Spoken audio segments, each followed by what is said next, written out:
Astaghfirullah. Ma'asyiral muslimin yang dimuliakan Allah Subhanahu wa taala.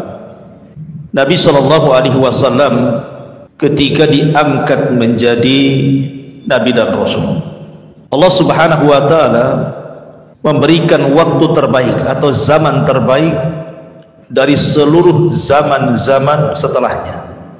Karena itu berdasarkan sabda Nabi sallallahu alaihi wasallam, khairun nas qarni, sebaik-baik zaman adalah zamanku. Artinya kita akan bercerita tentang masa ataupun zaman terbaik yang pernah ada dalam Islam. Itulah zaman di mana hidupnya Nabi sallallahu alaihi wasallam dan juga para sahabatnya. Bagaimana kisah kelahirannya? Bagaimana kisah diangkatnya menjadi nabi dan rasul? Bagaimana kisah dakwahnya? Bagaimana kisah Isra dan Mi'rajnya? Kemudian hijrahnya sampai peperangannya dan diakhiri dengan wafatnya Nabi sallallahu alaihi wasallam. Tentu ini memerlukan waktu, jadi saya minta sabar. Malam ini cukup panjang ceritanya. Ma'asyiral muslimin yang dimuliakan Allah Subhanahu wa taala. Nabi sallallahu alaihi wasallam mendapatkan gelar Abul Qasim, diambil dari putra terbesar beliau, Qasim ibn Muhammad ibn Abdullah. Anak laki-lakinya banyak, diantaranya Abdullah dan juga Ibrahim, tetapi Qasim menjadi kunyah Rasul. Sampai-sampai Nabi SAW mengatakan, barang siapa yang berpuasa di hari yang diragukan, 1 atau 2 hari sebelum masuknya Ramadan, kata Nabi SAW, faqad asa Abul Qasim, maka dia telah bermaksiat kepada Abul Qasim, maksudnya Nabi SAW. Nabi SAW terlahir dari keluarga yang suci, mulai dari ayahandanya, kakeknya, buyutnya, sampai kepada Adam. Tidak ada yang berzina. Kata Nabi SAW, kharajtu min nikahin, aku keluar dari keturunan nenek moyang yang semuanya menikah.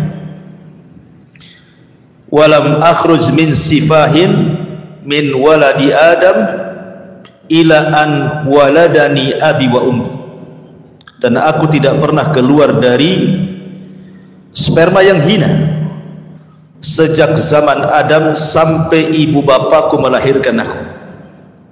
Artinya secara nasab Rasul itu terpelihara. Dan kita tahu bahwa Nabi SAW adalah orang terbaik dari kabilahnya. Nabi mengatakan, innallaha astafa kinanatan min waladi Ismail, sesungguhnya Allah Subhanahu wa taala telah memilih Kinanah, anak terbaik dari turunan Ismail. Wastafa Quraisyan min Kinanah, dan Quraisy adalah turunan terbaik dari kabilah Kinanah. Wastafa min Quraisyin Bani Hashim, dan Bani Hashim adalah turunan terbaik dari kabilah Quraisy. Wastafani min Bani Hashim, dan saya orang terbaik dari kabilah Bani Hashim. Artinya secara nasab, secara kabilah dan keturunan, Rasul itu bukan orang biasa, tapi orang yang terkenal kemuliaannya dari turun temurun.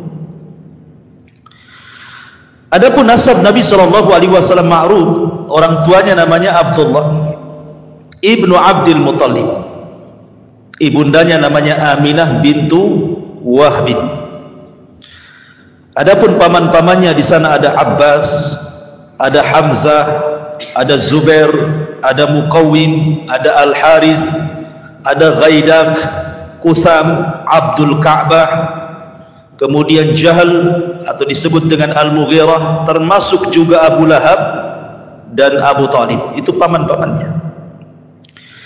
Tetapi yang hidup sampai diutusnya Nabi dan Rasul itu cuma 4. Yang 2 beriman dan 2 kafir. yang beriman Abbas dan Hamzah, yang kafir Abu Lahab dan Abu Talib. Cuman bedanya Abu Lahab memusuhi Rasul, kalau Abu Talib memperjuangkan Rasul. Ini paman dari bapak maksudnya. Adapun paman dari ibu, tidak dikenal Nabi SAW punya paman dari ibu kecuali Abdu Yaghuth ibn Wahab. Dan Nabi SAW pernah berbangga dengan Sa'ad ibn Abi Waqqas dan mengatakan, hadza khali falyurini mru'un khala. Inilah paman dari arah ibuku, maka mana paman kalian, kata Rasul. Membanggakan siapa? Sa'ad ibn Abi Waqqas, satu di antara 10 sahabat yang dijanjikan masuk surga. Masyarul muslimin yang dimuliakan Allah Azza wa Jalla, ketika Abdullah ayahanda Nabi SAW berusia 18 tahun, ada yang mengatakan 15 tahun, maka ayahnya kemudian menikahkan dengan Aminah bintu Wahb. Artinya orang dulu itu menikah muda-muda, tidak harus menunggu 25 tahun kayak orang sekarang ya, atau sampai yang jadi lampu gitu ya, sampai kuliah lama-lama nggak mau kawin juga habis kuliah itu. Kadang-kadang nunggu cari kerja, sudah kepala 4 baru sibuk cari pasangan. Ya sudah bujang lampu lah kan ya, udah tua gitu ya, jadi kakek-kakek punya anak bayi jadinya nanti. Jadi Abdullah ini menikah dengan Aminah di usia, ada yang mengatakan 18 tahun, ada yang mengatakan 15 tahun. Lah kemudian ketika mengandung Rasul kita Muhammad sallallahu alaihi wasallam, dikatakan kepada Aminah, innaka qad hamalti bi sayyidati hadhil ummah. Sesungguhnya engkau telah mengandung seseorang yang akan menjadi pemimpin umat ini. Fa idza waqa'a 'alal ardi faquli u'idzuhu bil wahid min syarri kulli hasid. Nanti kalau melahirkan anakmu, jangan lupa kau mengatakan, aku berlindung kepada zat yang satu dari setiap kejelekan orang-orang yang hasad kepadanya. Dan ketika itu Abdul Muttalib kakeknya bermimpi juga bahwa dia akan punya cucu. Dalam mimpinya disuruh untuk memberi nama Muhammad, dan nama Muhammad itu belum ada sebelumnya, belum ada orang yang namanya Muhammad kala itu. Berarti ketika kemudian Rasulullah SAW diberikan nama Muhammad oleh kakeknya Abdul Muttalib, itulah nama pertama di mana bayi diberikan nama Muhammad, karena sebuah harapan. Muhammad itu artinya kasratul hamdi, supaya banyak yang memuji. Tetapi subhanallah, hari ini nama Muhammad itu nama terbanyak satu dunia. Tidak ada nama terbanyak di dunia melebihi nama Muhammad. Sadaqallahul azim ketika mengatakan innaka innasha ni'aka huwal abtar. Innasha ni'aka huwal abtar. Justru yang membenci wahai Muhammad seperti Abu Jahal says, justru mereka yang abtar, terputus penyebutannya. Tapi Nabi SAW tidak terputus penyebutannya. Semua orang menyebut-nyebut nama Muhammad. Kalau orang punya anak namanya Muhammad, pasti disebut namanya, Muhammad mau kemana? Ahmad mau kemana? Seorang muadzin dia sebut namanya asyhadu anna Muhammad Rasulullah. Setiap orang yang qomat menyebutkan asyhadu anna Muhammad Rasulullah. Setiap orang yang bersalawat Allahumma salli ala sayyidina Muhammad. Setiap salat dalam tasyahud asyhadu an la ilaha illallah wa asyhadu anna Muhammad Rasulullah. Nama itu bergema hampir di seantero dunia ya, dan nama itu sangat terpuji sesuai dengan namanya Muhammad, kasratul hamdi, banyak pujian. Masyarul muslimin yang dimuliakan Allah Azza wa Jalla, saat lahirnya Nabi SAW, orang-orang Yahudi sibuk di Madinah, karena ketika itu muncul bintang yang disebut dengan bintang Ahmad, dan hanya diketahui oleh orang-orang Yahudi saja. Ketika melihat para peramal Yahudi ke langit, rupanya muncul bintang yang selama ini ditunggu-tunggu. Akhirnya kemudian orang-orang Yahudi Madinah menggedor semua rumah di kota Madinah, khususnya rumah-rumah Yahudi. Adakah wanita yang melahirkan? Adakah wanita yang melahirkan? Baik Yahudi Bani Quraidah, Yahudi Bani Qunaiqa, Yahudi Bani Nadir, atau Yahudi keturunan Arab, rupanya di malam itu tidak ada satupun wanita Yahudi yang melahirkan. Harusnya ada yang melahirkan menurut mereka, karena ini pertanda kelahiran seorang nabi yang mereka tunggu-tunggu. Harusnya malam ini lahir.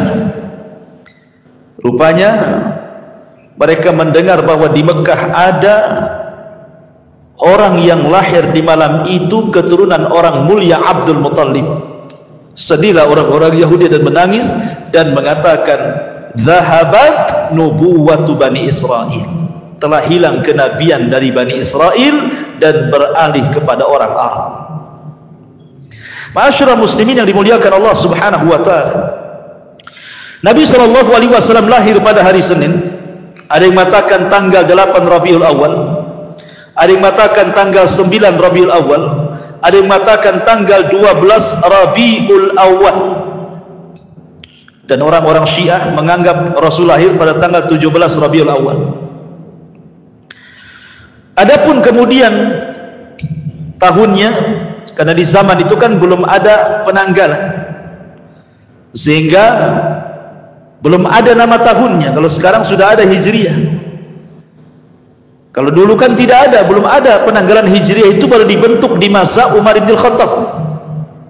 Sehingga kemudian untuk tahun mereka akan menasabkan kepada setiap peristiwa yang berlaku di zaman itu.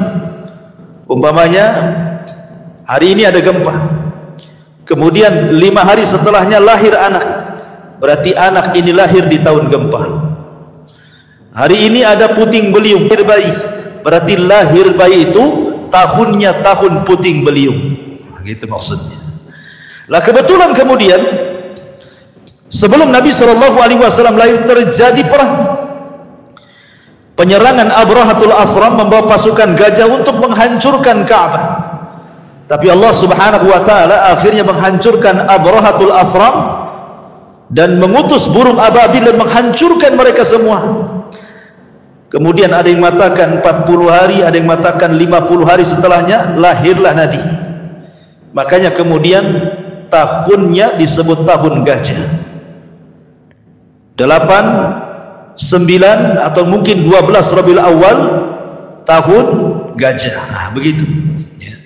Ma'asyiral muslimin yang dimuliakan Allah Subhanahu wa taala. Ketika Rasul sallallahu alaihi wasallam lahir, banyak peristiwa dan kejadian ketika itu. Walaupun sebagian riwayat hampir semuanya lemah, tapi masalahnya dicantumkan di banyak kitab-kitab sejarah. Seperti ketika Nabi SAW lahir, muncul bintang Ahmad yang sudah diketahui orang-orang Yahudi yang sudah saya katakan tadi. Kemudian juga api Majusi yang beratus-ratus tahun mereka menyembahnya tidak pernah padam, tiba-tiba padam saat kelahiran Rasul. Kemudian 14 tiang istana Persia tiba-tiba roboh karena di saat kelahiran Nabi SAW. Ma'asyiral muslimin, termasuk juga tiba-tiba langit kemudian tidak bisa ditembus oleh syaitan dan jin, dijaga oleh Allah Subhanahu wa taala karena kelahiran Nabi SAW. Dan banyak keanehan, tetapi ada satu keanehan yang disebutkan Nabi SAW sendiri. Dia menceritakan saat dia lahir terpancar cahaya yang terbentang antara barat dan timur, seolah-olah cahaya itu menandakan bahwa orang ini kelak akan menguasai barat dan timur. Itulah Nabi SAW. Ma'asyiral muslimin yang dimuliakan Allah Subhanahu wa taala, ketika Nabi SAW lahir, yang pertama menyusui adalah tentunya Aminah. Tapi karena air susunya kurang bagus, akhirnya kemudian disusukan oleh salah seorang budaknya Abu Lahab namanya Suwaibah. Ketika kemudian Suwaibah menyusukan atau menyusui Nabi SAW menjadi ibu susuannya Nabi, Abu Lahab, Thuwaibah. Lihat, pertama kelahiran Rasul, Abu Lahab itu senang. Saking senangnya dia merdekakan budaknya kan. Saking senangnya Abu Lahab itu dimerdekakan budaknya. Tapi siapa yang sangka belakangan dia orang yang paling pertama musuhi Nabi SAW juga. Pada saat kelahirannya dia orang yang paling bahagia. Saking bahagianya dimerdekakan Thuwaibah karena mau menyusui Nabi SAW. Bahkan ketika Nabi SAW sudah dewasa sekalipun dan menikah dengan Khadijah, kemudian punya anak wanita Ruqayyah dan Ummu Kulthum, keduanya dinikahkan dengan dua putra Abu Lahab. Baru setelah Nabi SAW jadi Nabi, maka Abu Lahab meminta kedua putranya menceraikan dua putri Nabi SAW. Begitulah bencinya Abu Lahab kepada Nabi SAW. Lah kebiasaan bangsa Arab, ikhwan, mereka selalu menitipkan anak-anak mereka di kampung-kampung. Untuk apa? Pertama, menjaga bahasa, karena di kota itu bahasanya sudah aneh-aneh ya. Jadi kepastian bahasa Arabnya kurang kalau di kota.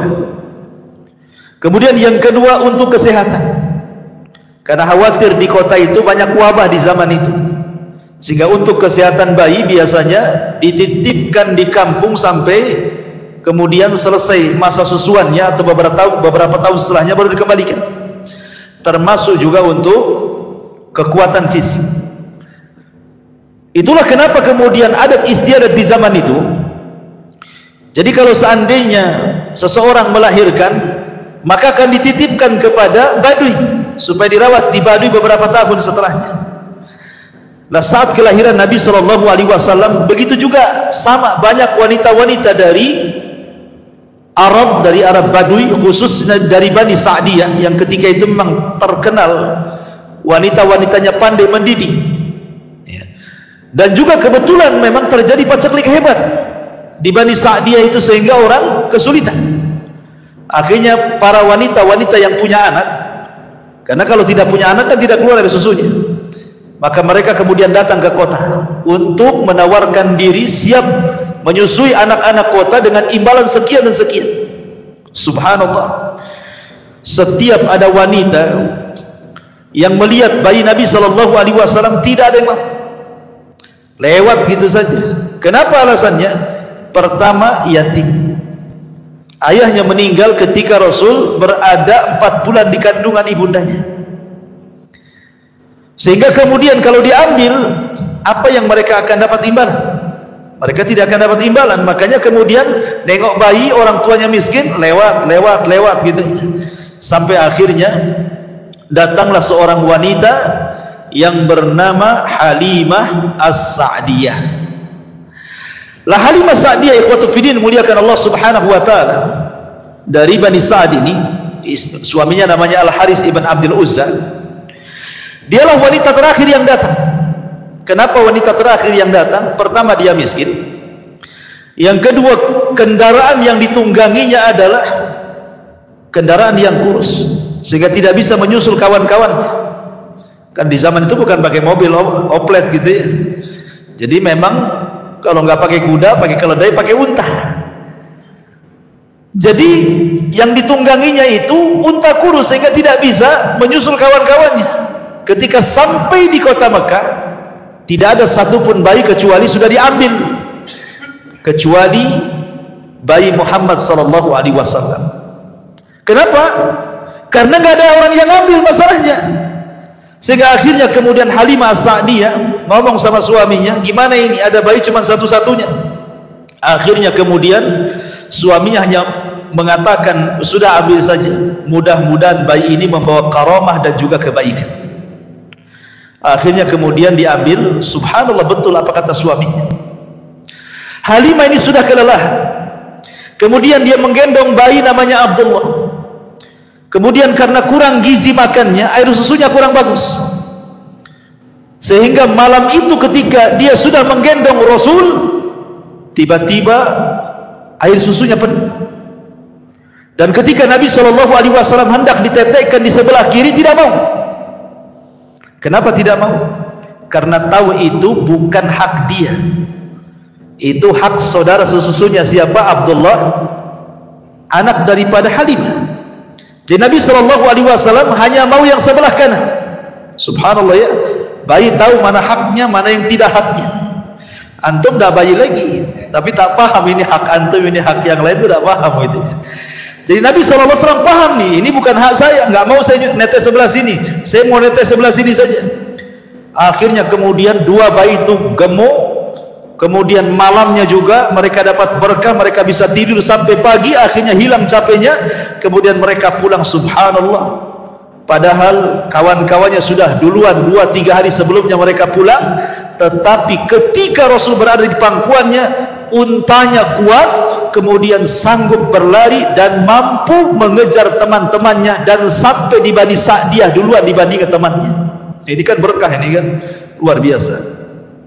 Ma'asyiral muslimin yang dimuliakan Allah Subhanahu wa taala, ketika kemudian Rasul di Bani Sa'diyah, kemudian disusukan oleh Halimah dengan saudara sesuanya Abdullah. Setelah kemudian beberapa tahun, ya sekitar usia 4 tahun, tiba-tiba kemudian terjadi pembelahan dada. Jadi ketika Nabi SAW bermain-main bersama kambing gitu ya, jadi kecil-kecil sudah main sama kambing. Jadi mainannya Rasul itu kambing. Kalau sekarang kan mainannya kereta-keretaan, boneka-bonekaan, bola, macam-macam kan. Jadi Rasul itu yang main dengan kambing itulah, bersama saudara sesuannya Abdullah. Tiba-tiba kemudian datang 2 malaikat, kemudian memegang Rasul, membelah dada Rasul, mengambil jantung Rasul, kemudian meletakkan di bejana emas. Di situ ada air Zam-Zam, kemudian dibersihkan dan dimasukkan kembali, kemudian dijahit kembali. Dan itulah operasi pertama di dunia, karena di zaman itu belum ada peralatan ya. Akhirnya kemudian ketahuan oleh Halimah bekas jahitannya, apalagi kemudian anaknya kemudian dengan polosnya menceritakan kejadian itu. Ketakutanlah Halimah, akhirnya kemudian mengembalikan Rasul kepada Aminah ibundanya, dan mengatakan kepada Aminah, saya hendak mengembalikan putramu wahai ibunda Aminah, saya takut putramu kena jin gitu. Tetapi Aminah mengatakan, jangan takut dari jin, karena bayi ini saat dilahirkan terpancar cahaya begini dan begitu, kemudian diceritakan mimpinya. Kemudian kata Halimah, kalau begitu kembalikan kembali, biar dia bersamaku kembali. Akhirnya dibalikan lagi ke Bani Sa'diyah sampai usianya 6 tahun. Ketika sudah 6 tahun, namanya ibundanya kan, berpisah dengan anaknya 6 tahun, tentu sangat rindu. Makanya oleh Halimah kemudian di usia 6 tahun dibalikkan Nabi SAW ke pangkuan ibundanya. Akhirnya kemudian ketika di pangkuan ibundanya, Aminah ingin mengajak Rasul kecil ke Madinah dalam rangka ziarah kuburan ayahandanya Abdullah, karena ayahandanya meninggal di Madinah karena terkena wabah Yathrib ketika itu. Jadi ayahandanya terkena wabah ya, kalau zaman sekarang ya macam corona lah ya. Akhirnya sakit-sakit 1 bulan, kemudian meninggal saat perjalanan dari Mekah hendak berniaga ke Syam. Sakit 1 bulan di Madinah, kemudian akhirnya wafat. Lah kemudian Aminah ini ingin berziarah, kemudian berziarahlah ke Madinah setelah melihat kuburan ayahandanya Nabi SAW dan menginap beberapa malam di Madinah. Maka kemudian pulanglah Aminah bersama Rasul kecil dan juga budaknya namanya Ummu Aiman. Tapi sayang di antara Mekah dan Madinah ada satu tempat namanya Abwa. Rupanya Aminah sakit parah dan Allah takdirkan meninggal di Abwa. Subhanallah, Rasul menjadi yatim dari 2 arah. Bapaknya meninggal, ayahandanya juga meninggal. Bahasa kita ya, yatim piatu gitu. Kalau bahasa Arab nggak ada piatu, yang ada yatim saja. Lah akhirnya kemudian Ummu Aiman membawa Rasulullah SAW pulang dan dititipkan di kakeknya Abdul Muttalib. Tapi sayang, hanya 2 tahun Abdul Muttalib merawat Nabi SAW. Ketika usia Rasul 8 tahun, Abdul Muttalib pun kemudian meninggal dan pupus usia. Kemudian Abdul Muttalib berwasiat kepada salah satu putranya Abu Talib ini untuk merawat cucunya Rasulullah SAW ini. Kenapa kemudian yang dipilih oleh Abdul Muttalib itu Abu Talib? Bukankah paman Rasul ada yang kaya? Abu Lahab kaya, Hamzah, ya kan? Kenapa mesti Abu Talib? Karena Abu Talib ini adalah saudara kandung dari Abdullah. Karena Abdul Muttalib itu banyak istrinya, ya. Jadi anak-anaknya itu satu bapak banyak lain ibu. Lah yang satu kandung dengan ayahnya Rasul Abdullah adalah Abu Talib, sehingga kedekatan kepada Abdullah karena satu kandung tentu lebih dekat dibandingkan saudara seibu lainnya. Makanya Abdul Muttalib menitipkan Rasul kepada Abu Talib, berwasiat untuk dirawat. Lah sejak itulah maka Nabi SAW berada di pangkuan Abu Talib sampai menikah, bahkan sampai diangkat menjadi Nabi dan Rasul, bahkan sampai berdakwah, yang kemudian meninggal saat pengepungan orang-orang Quraisy kepada Bani Hashim. Itu pun beberapa tahun sebelum hijrah Nabi SAW. Ma'asyiral muslimin yang dimuliakan Allah Azza wa Jalla. Kemudian ketika Nabi SAW berada di rumah pamannya, karena memang Abu Talib itu paling miskin sendiri, anaknya banyak pula, sudah miskin anaknya banyak. Tetapi Abu Talib sejak kecil Rasul memang lebih sayang kepada Nabi SAW dibandingkan kepada anak-anak yang lainnya. Luar biasa perlakuan Abu Talib itu kepada Rasul SAW. Wajar kalau kemudian Rasul sedih ketika Abu Talib meninggal karena tidak mengucapkan 2 kalimat syahadat, ya. Lah kemudian Nabi SAW ketika usianya 12 tahun, Abu Talib menghendaki untuk mengajarkan bagaimana cara menjadi seorang peniaga. Karena bagaimanapun orang-orang Arab, orang-orang Mekah khususnya di kala itu, mereka para peniaga handal. Jadi masuk ke urat nadi mereka, ke darah-darah mereka itu perdagangan, peniagaan. Ilmu bisnis itu sudah mengakar dan mengurat kepada orang-orang Quraisy itu, sampai Allah Subhanahu wa taala katakan li ila fi quraisyin ila fihim rihlatash syita'i was-sayf. Jadi kebiasaan orang-orang Quraisy itu mereka suka mengadakan rihlah, safar untuk berniaga ke Yaman dan ke Syam. Jadi usia 12 tahun itu Nabi diajak oleh Abu Talib. Tapi sayang kemudian ketika sampai di sebuah tempat, maka kemudian dia berjumpa dengan seorang pendeta namanya Buhairah Rahib. Pendeta ini yang mencegat kafilahnya Abu Talib, karena pendeta ini seorang kahin, ada yang mengatakan seorang dukun, ya.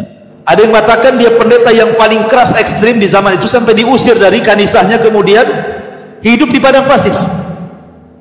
Jadi dia ketika melihat tanda-tanda bahwa akan lewat seorang yang akan menjadi Nabi dan Rasul, jadi dia tiap hari itu nunggu, setiap ada kafilah dari Arab ditunggu sama dia. Lah ketika kemudian berjumpa dengan kafilahnya Abu Talib, tiba-tiba disetop, disuruh masuk ke rumahnya dan dijamu. Ketika betul apa yang diramalkan oleh dukunnya, tiba-tiba kemudian dia diperjumpakan dengan Nabi SAW ketika itu usianya 12 tahun. Dan ketika melihat tanda-tandanya, Buhairah Rahib yakin bahwa ini seorang Nabi.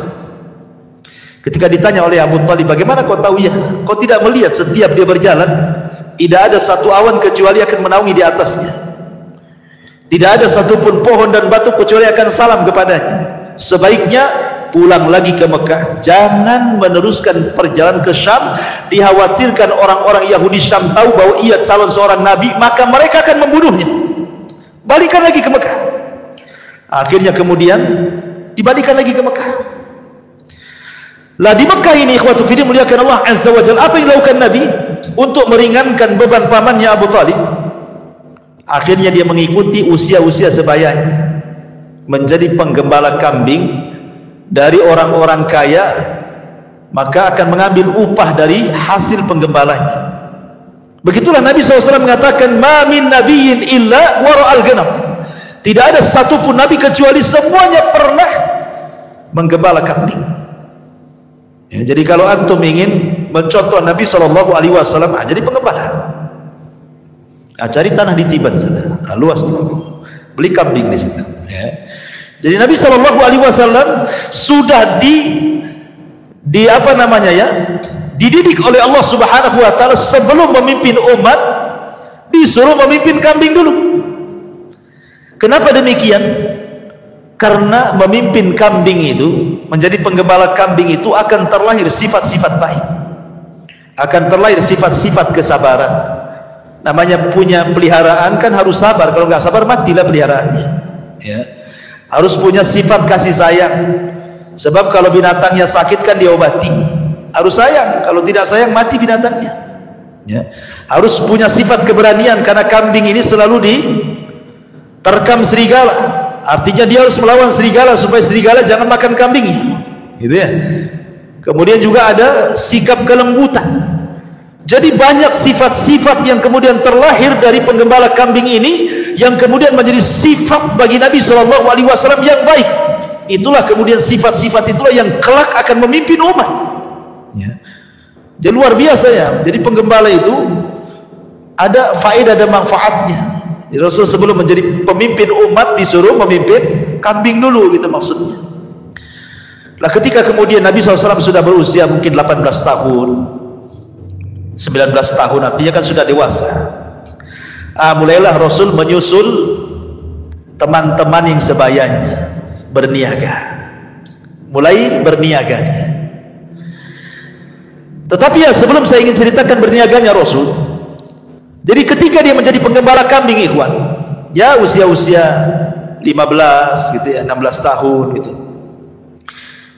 Nabi Shallallahu Alaihi Wasallam itu selalu dititipi kambing. Jadi kalau umpamanya ada orang menikah, ada walimatul arus, ya kan, kawan-kawan yang seprofesinya kan kadang-kadang diundang, ada undangan datang, tapi kan kadang-kadang bingung harus kemanakan di kambing ini, nanti kalau ditinggal hilang.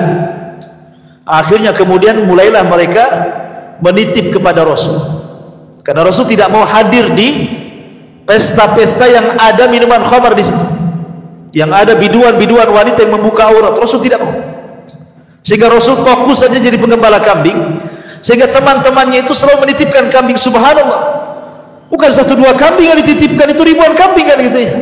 Akan tetapi apapun yang dititipkan kepada Rasul, tidak ada yang hilang, tidak ada yang sakit, justru kambingnya makin gemuk, sehingga kemudian teman-temannya menjuluki Rasul sebagai Shadiqul Amin.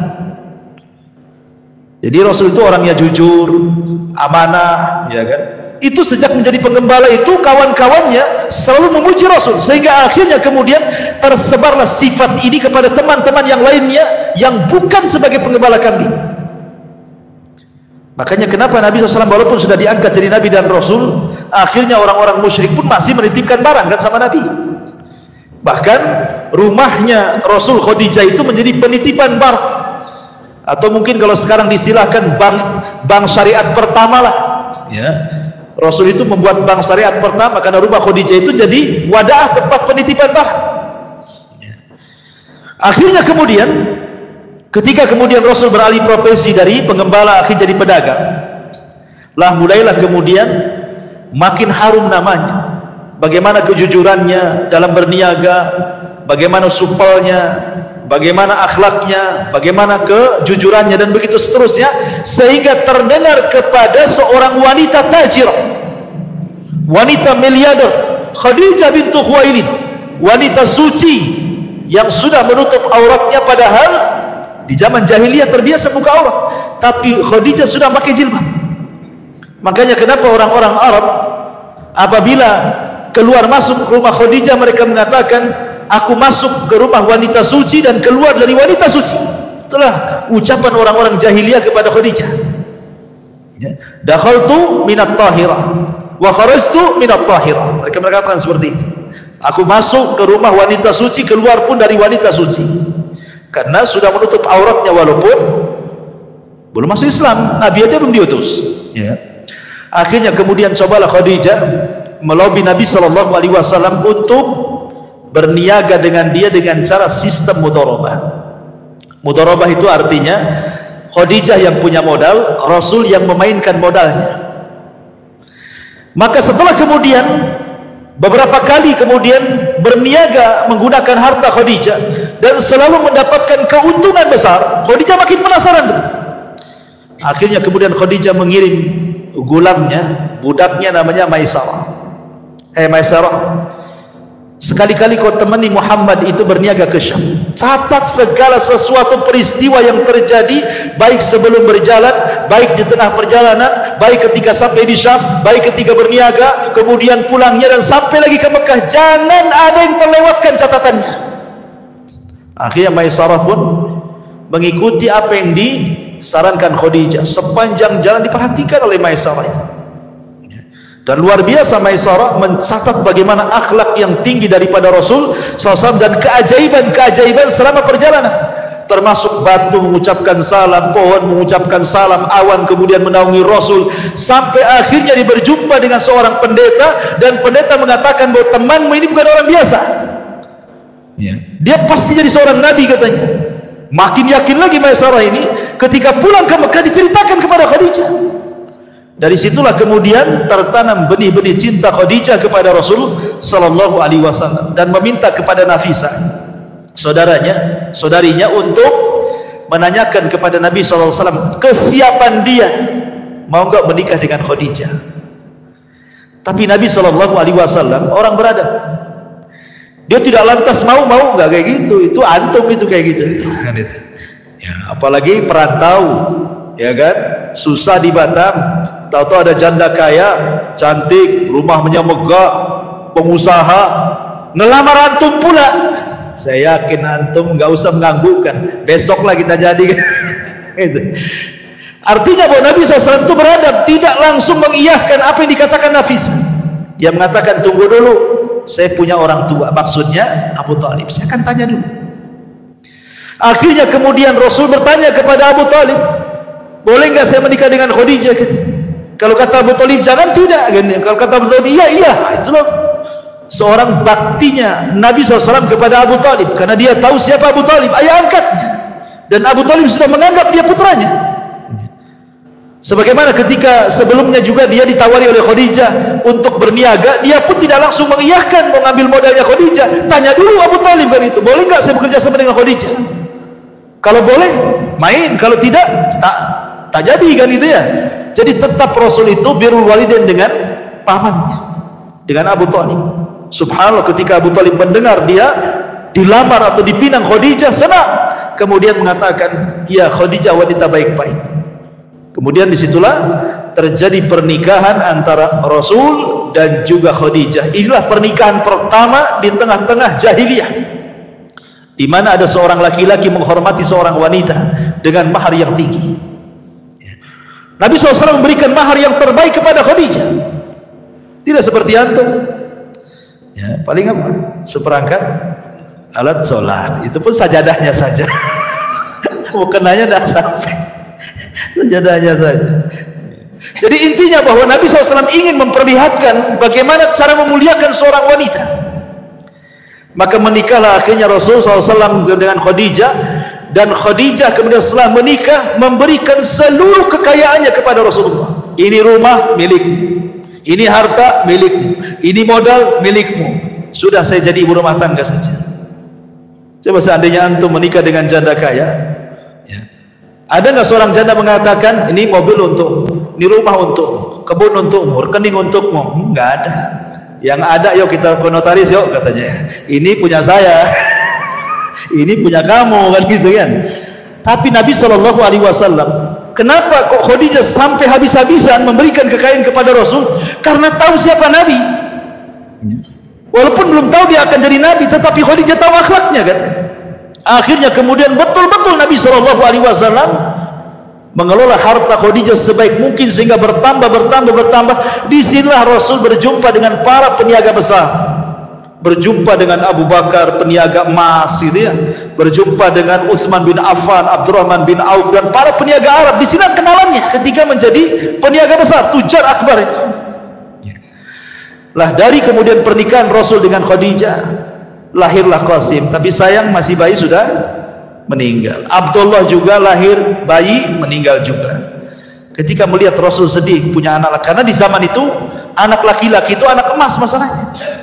Anak perempuan itu tidak dipandang oleh orang-orang jahiliyah. Bahkan saking jahatnya orang-orang jahiliyah kepada anak perempuan itu, dikubur hidup-hidup masalahnya.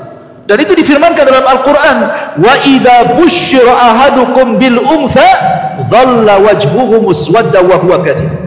Apabila dihabar gembirakan kepada mereka akan kelahiran anak perempuan, marah mereka, ya, dan mereka akan menyembunyikan anak itu. Sebagian mereka dikuburkan hidup-hidup karena aib bagi mereka. Sehingga anak laki-laki itu berharga. Jadi wajar kemudian Nabi SAW sedih ketika kematian Ibrahim dan juga Qasim dan juga Abdullah. Kalau Qasim lahir sebelum diangkat jadi nabi, kalau Abdullah saat boleh diangkat jadi nabi, itu lahirlah Abdullah. Maka dikasih nama Abdullah. Namanya nama bagus gitu ya. Lah akhirnya Khadijah melihat kesepian Rasul. Khadijah kebetulan punya budak namanya Zaid. Ya. Maka akhirnya kemudian Zaid inilah dihadiahkan kepada Rasul sebagai anak angkatnya untuk melipur lara gitu ya. Ya kan kadang kalau kita punya anak angkat dari bayi kan sudah terasa anak sendiri gitu kan. Jadi terobatilah anak-anak meninggal itu. Akhirnya Zaid pun sempat kemudian dinasabkan kepada Rasul, saking cintanya dengan Zaid sampai Rasul pernah mengatakan di hadapan orang-orang Quraisy, hadza Zaid ibn Muhammad, anak ini namanya Zaid bin Muhammad. Tapi Allah turunkan ayat tidak boleh menasabkan anak angkat kepada bapak angkatnya. Allah mengatakan di awal-awal surat Al-Ahzab, ma ja'alallahu ad'iyaakum abna'akum ud'uuhum li'abaihim wa aqsatu indallah. Tidak boleh anak angkat dinasabkan kepada angkat, tetapi berikanlah nasabnya kepada bapak asli, itu lebih adil. Akhirnya sama Rasul dibalikkan dari Zaid ibn Muhammad menjadi Zaid ibnul Harithah. Kemudian Nabi SAW juga punya anak perempuan yang paling besar namanya Zainab, kemudian menikah dengan Abul As ibn Rabi, kemudian punya anak lagi Ruqayyah, menikah dengan Utbah, kemudian diceraikan, akhirnya menikah dengan Utsman, kemudian punya anak lagi Ummu Kulsum, menikah dengan Utaibah, diceraikan juga, akhirnya dinikahi Utsman juga setelah meninggalnya Ruqayyah, dan terakhir Fatimah yang dinikahi Ali bin Abi Thalib radhiyallahu anhu. Itu anak perempuannya. Anak laki-lakinya ada Qasim, ada Abdullah, ada Ibrahim, tapi Ibrahim bukan putra dari Khadijah, tapi putra dari budaknya Maria Al-Qibtiyah. Dan itu ketika di ujung-ujung Nabi SAW berada di kota Madinah, di ujung-ujung akhir hayatnya, dikaruniai Ibrahim, tapi sayang 1 tahun 8 bulan juga meninggal Ibrahim. Ada apa? Kenapa anak-anak laki-laki Rasul tidak boleh hidup? Karena kebiasaan Nabi, kalau punya anak kemudian dia hidup, maka jadi Nabi lagi nanti. Sementara tidak ada Nabi setelah Rasul kan, makanya anak laki-lakinya tidak ada yang hidup kan. Karena kebiasaan Nabi kalau punya anak kemudian hidup, itu jadi Nabi biasanya. Contoh, Ibrahim punya anak Ismail jadi Nabi, punya anak Ishak jadi Nabi. Kemudian Ishak punya anak Yakub jadi Nabi, Yakub punya anak Yusuf jadi Nabi, Nabi Daud punya anak Sulaiman jadi Nabi, kan itu ya. Tapi Nabi SAW tidak dikaruniai anak, maksudnya tidak ada yang hidup sampai besar dan meninggal di waktu bayi, karena salah satu penyebabnya, kalau seandainya masih hidup anak Nabi SAW dikhawatirkan jadi Nabi, dan Rasul mengatakan la nabiyya ba'di, tidak ada Nabi sepeninggalku, kata Rasul. Tidak ada Nabi sepeninggalku ya. Kemudian juga yang kedua, boleh jadi supaya hikmahnya kenapa putra-putra Rasul tidak ada yang hidup sampai besar, dikhawatirkan nanti ada yang gulu, boleh jadi kemudian memuji dan menyembahnya, dan itu ya. Karena anak Nabi masalahnya kan itu ya. Jangankan anak-anak Nabi, cucu Nabi Hasan Husain aja ada yang menyembah kan itu ya. Orang Syiah itu menyembah Hasan Husain. Ma'asyiral muslimin yang dimuliakan Allah Subhanahu wa taala. Kembali. Jadi ketika Nabi SAW kemudian mulai berniaga, berjumpa dengan tujar yang besar-besar, para peniaga seperti Abu Bakar, Utsman, Abdurrahman bin Auf dan yang lainnya, yang kelak justru teman-teman seprofesi peniaga itu justru masuk Islam awal-awal kan. Kenapa? Karena mereka tahu saat berinteraksi dengan Rasul, saat berniaga, tahu akhlaknya, tahu amanahnya, tahu kejujurannya, dan begitu seterusnya kan itu. Lah ketika Nabi SAW kemudian di usia 15 tahun terjadi apa yang disebut dengan perang Fujar namanya. Rasul juga terlibat dalam perang Fujar di sini. Kemudian setelahnya ada namanya Hilful Fudul juga, Rasul terlibat di situ juga gitu. Artinya sampai ketika kemudian Ka'bah di usia 17 tahun atau 18 tahun kan, Ka'bah itu kan sempat hancur separuh ya, karena terkena banjir. Akhirnya kemudian oleh orang-orang Quraisy dirobohkan Ka'bah itu. Ketika hendak merobohkan gak ada yang berani. Kenapa? Karena masih teringat dengan kisah Abraha. Jangan-jangan kalau dirobohkan datang pula Ababil kan itu. Sehingga ada seseorang yang paling tua di antara mereka namanya Al-Walid ibn Mughirah. Dia membawa palu dan mengatakan, biar aku saja yang menghancurkan, karena aku tidak hendak berniat buruk, pasti tidak akan ada apa-apa. Kalaupun ada apa-apa biar saya yang mati katanya. Akhirnya mulailah dia robohkan sedikit-sedikit. Ternyata tidak ada Ababil, tidak ada azab, tidak ada bala. Maka rame-ramelah orang Quraisy merobohkan Ka'bah, kemudian membangun kembali. Masalahnya sejahat-jahatnya orang-orang kafir Quraisy ketika membangun Ka'bah tidak mau mereka menggunakan dana haram, tidak mau hasil togel, tidak mau hasil judi, tidak mau ya, pokoknya hasil-hasil yang haram korupsi itu tidak mau, betul-betul harta halal gitu ya, karena hartanya harta halal sehingga tidak banyak. Karena tidak banyak itulah akhirnya bangunan Ka'bah tidak sempurna. Yang tadinya segi panjang bangunan Ibrahim itu ya kan, akhirnya cuman separuh jadi kotak, jadi separuhnya dibuat lingkaran pakai tembok gitu ya kan. Kita lihat kalau gambar Ka'bah begini, di sini ada tembok melingkar kan, itu namanya Hijr Ismail. Dulu masuk itu di dalam tuh, tapi karena kurang dana terpaksa dikeluarkan, dan ya hanya separuh saja yang dibangun kan itu. Walaupun sempat kemudian di zaman Abdullah ibn Zubair dimasukkan, tapi dihancurkan lagi di zaman Abdul Malik ibn Marwan. Intinya bahwa Rasul ikut juga kemudian membangun Ka'bah itu. Lah ketika peletakan Hajar Aswad itu yang kemudian banyak masalah. Masing-masing kabilah ingin meletakkan Ka'bahnya masing-masing dan hampir perang. Tapi kemudian akhirnya orang bijak mereka mengatakan, tunggu, yang berhak memindahkan itu orang yang keluar dari sana katanya. Rupanya yang keluar Rasulullah gitu ya. Ketika Nabi SAW kemudian disuruh mengangkat batu Hajar Aswad itu, kata Rasul, tidak, ini kerja rame-rame, kerja bareng-bareng, kerja bakti. Sebaiknya ambil kain, kemudian diletakkan di atas kain itu, masing-masing kabilah megang ujungnya. Akhirnya semua kabilah mengangkat Hajar Aswad dan meletakkan di situ. Lihat bagaimana Rasul bisa menyatukan umat saat itu padahal belum diangkat jadi Nabi dan Rasul.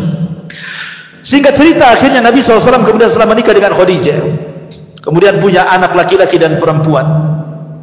Kemudian Nabi SAW betul-betul di puncak popularitas, di puncak karir, kekayaannya makin melimpah gitu ya, persahabatannya makin luas. Karena juga bagaimanapun namanya seorang peniaga itu akan lebih banyak relasi dibandingkan bisnis yang lain, karena dia kan kesana kemari gitu ya. Lain dengan orang PT, ya sesama PT aja dikenal ya kan, orang kantor ya sesama kantor aja. Kalau peniaga walaupun jual es cincau kemana-mana kenal orang semua kenal, masuk gang sana gang sini semua dimasuki dia. Jadi pedagang itu lebih luas ya jangkauannya gitu ya. Lah ketika di usia Nabi SAW ke 37 tahun itu di puncak karir beliau, betul-betul sudah kaya raya, apalah yang dikehendaki Nabi. Coba, istri cantik, soleha, kaya, taat, anak banyak, kekayaan melimpah, orang-orang memuji dia Shadiqul Amin. Apa yang dicari manusia, ini yang dicari kita ya. Kalau antum jadi orang kaya, semua orang muji antum ya, antum punya istri cantik, anak-anak banyak, bisnis lancar, apalagi yang antum cari? Paling antum cari kawin lagi. Kalau laki-laki kan itu ya. Apalagi antum cari kalau nggak kawin lagi.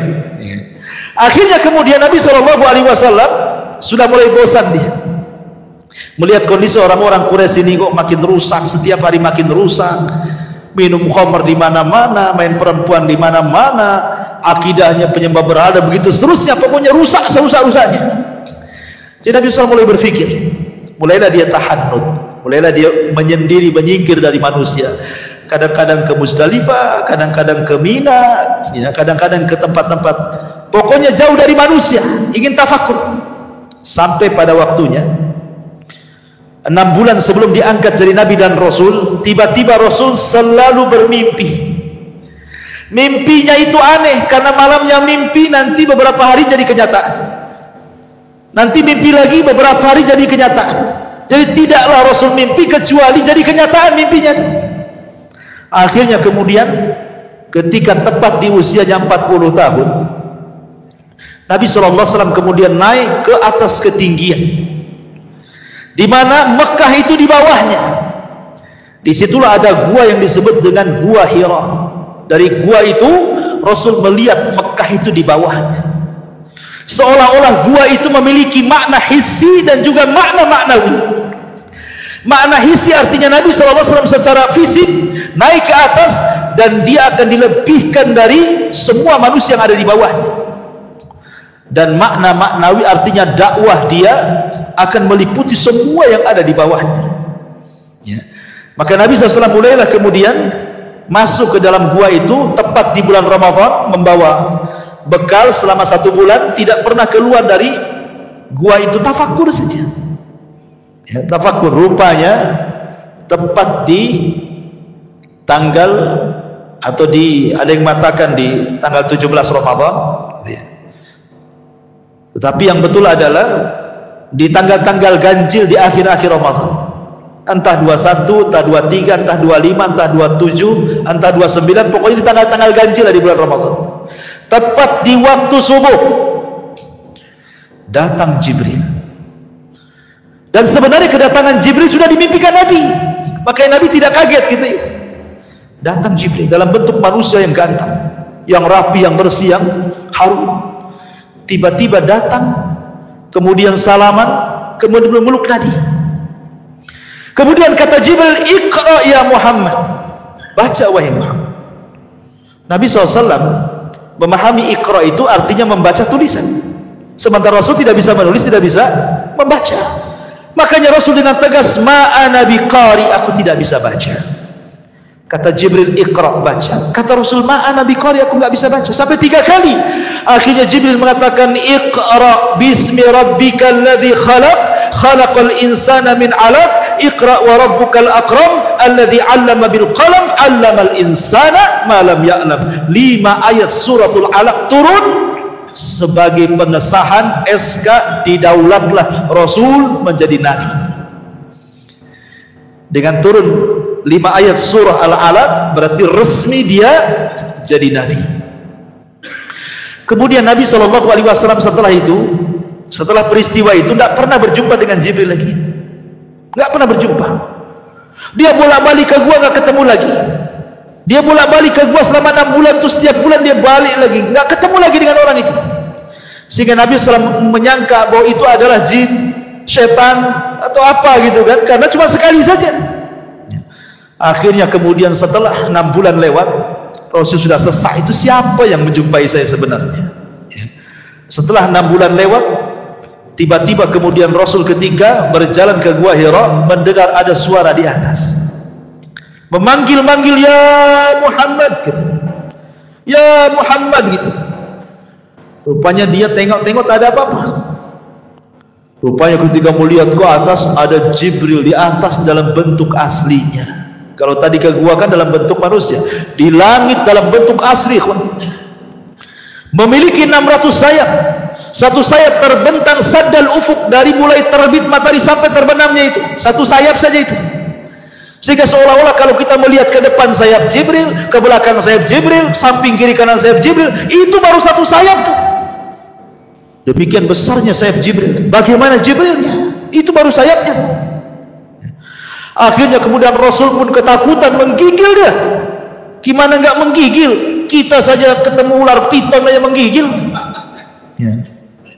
Umpamanya antum lagi main-main di got gitu ya, ini di parit-parit sini. Tuh ada ular piton besar gitu ya, 10 meter gitu. Menggigil antum. Ya. Itu baru tengok ular tuh. Gimana lebih daripada ular kan itu? Jadi wajar Rasulullah SAW manusiawi, menggigil dia melihat Jibril dalam bentuk asli itu. Akhirnya dia lari ke rumahnya Khadijah. Sampai di rumah Khadijah dia mengatakan, "Dathiruni, dathiruni ya Khadijah, selimuti aku, selimuti aku." Dia menggigil demam tuh. Kenapa Rasul minta diselimuti? Karena selimut itu biasanya mengurangi rasa takut. Ya kan? Antum kalau ketakutan pasti ambil selimut gitu ya. Kurangilah kan? Kurangi takut diselimuti itu. Apalagi ada istri dalamnya, makin hilang takut. Jadi Khadijah itu ingin supaya mengurangi rasa takut Nabi. Diambil selimutnya, dia pun masuk ke dalam. Ya. Kemudian dirayu Nabi SAW, diingatkan kebaikannya. Kata Khadijah, orang sepertimu wahai suamiku, la yukhzikallahu abada, demi Allah tidak ada yang menghinakan kamu. Apa yang kau lihat peristiwa itu bukan pertanda kau akan dihinakan, tidak. Kau ini orang baik, kau ini kalau ngomong jujur, kau suka menghormati tamu, kau suka nolong orang, nggak akan terjadi apa-apa, kata Khadijah. Kan enak kalau punya istri kayak gitu ya.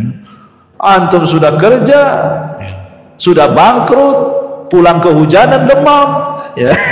Sampai rumah istri pula, mana bang jatahnya bang gitu. Ya, bukan ditanya ya kan, ada uang atau tidak gitu.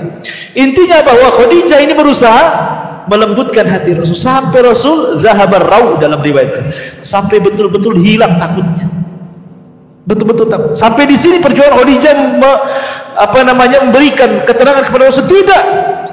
Khadijah bawa Rasul keesokannya kepada siapa? Kepada saudaranya Waraqah ibn Naufal. Kemudian kata Khadijah, wahai Waraqah, suamiku ini mengalami begini-begini dari peristiwa. Apa pertanda ini?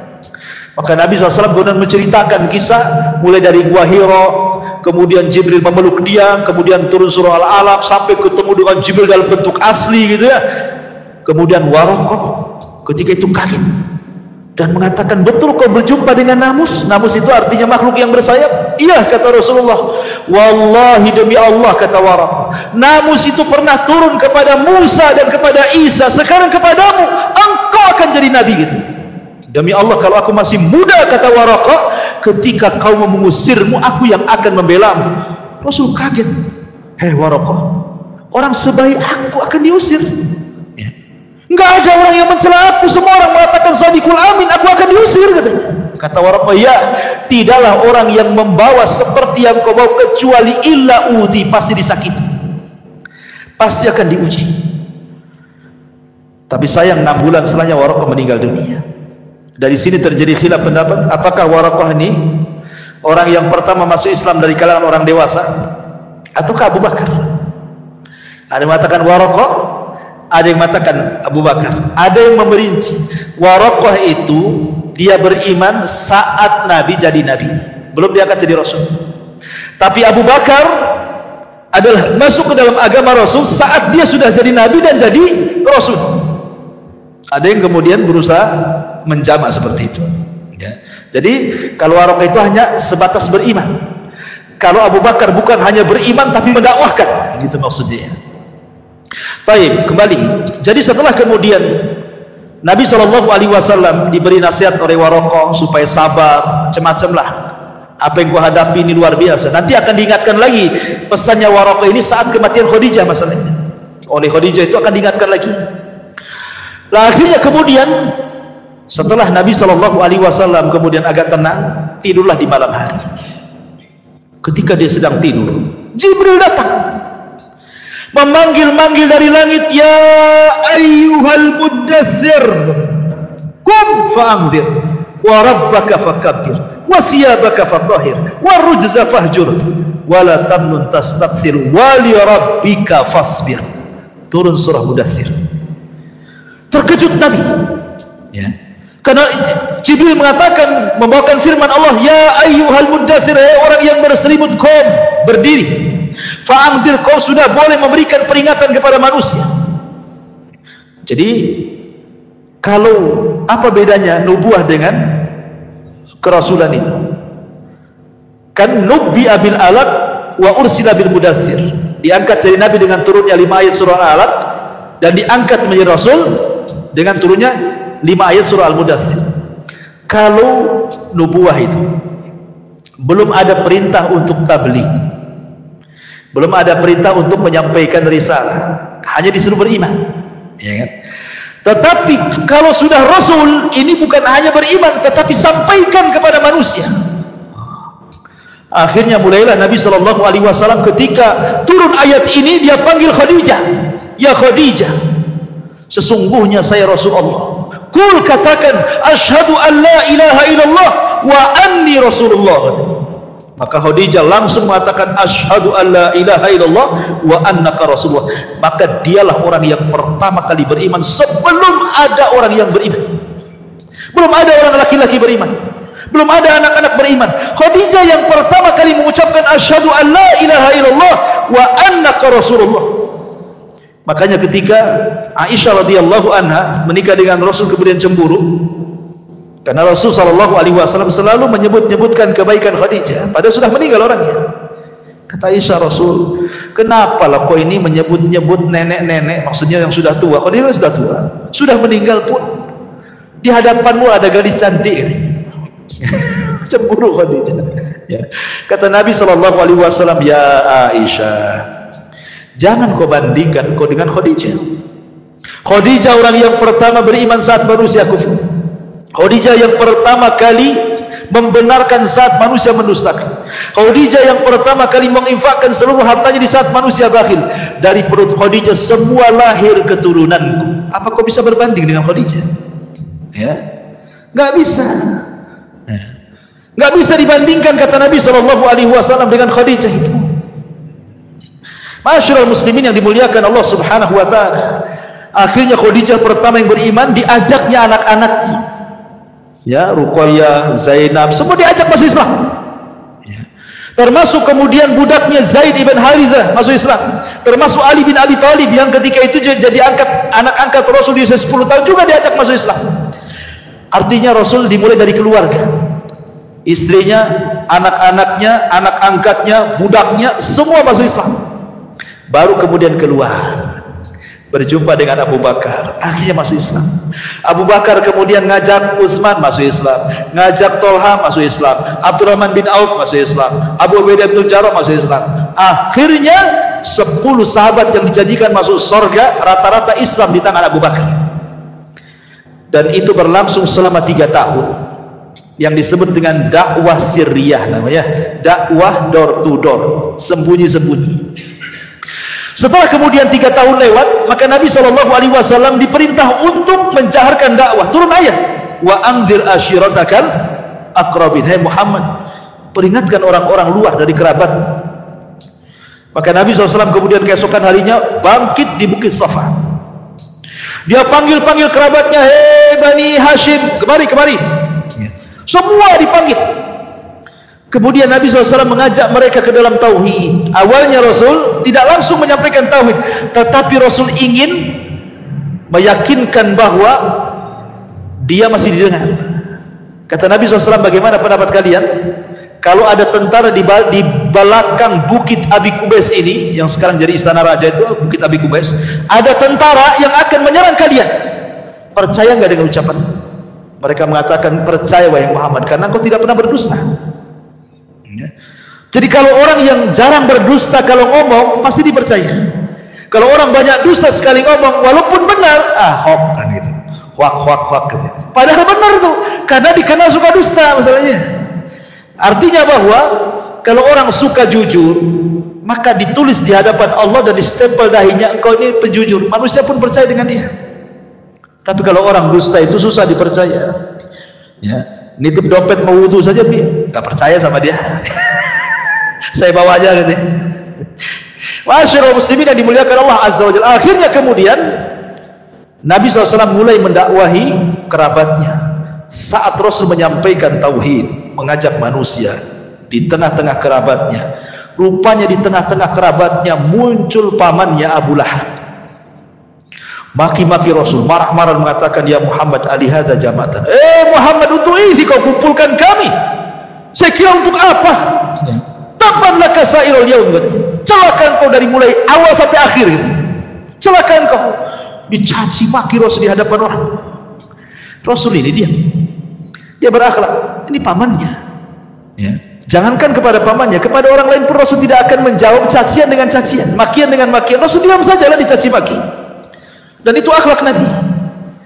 Ya, kalau kita kan tidak bisa, dia caci kita maki balik. Itu ya. Nah, Rasul diam saja, dicaci maki pamannya di hadapan orang lagi, ikhwan. Kan memalukan itu. Tapi Rasul diam. Tapi Allah diam? Tidak. Allah tidak diam. Man 'ada li waliyan faqad adzantuhu bil harb. Siapa yang memusuhi waliku, maka dia telah mengumandangkan perang bersamaku, kata Allah. Tidak bisa. Allah kemudian mengutus Jibril. Jibril, sampaikan kepada Rasul. Akhirnya Allah menitipkan wahyu kepada Jibril. Kemudian Jibril datang kepada Rasul. Rasul masih sedang berdiri Bukit Safa. Orang-orang Arab masih ada di situ. Kerabat-kerabatnya. Tiba-tiba Jibril memasukkan ke dalam hati Rasul suratul Lahab. Suruh dibaca di depan manusia.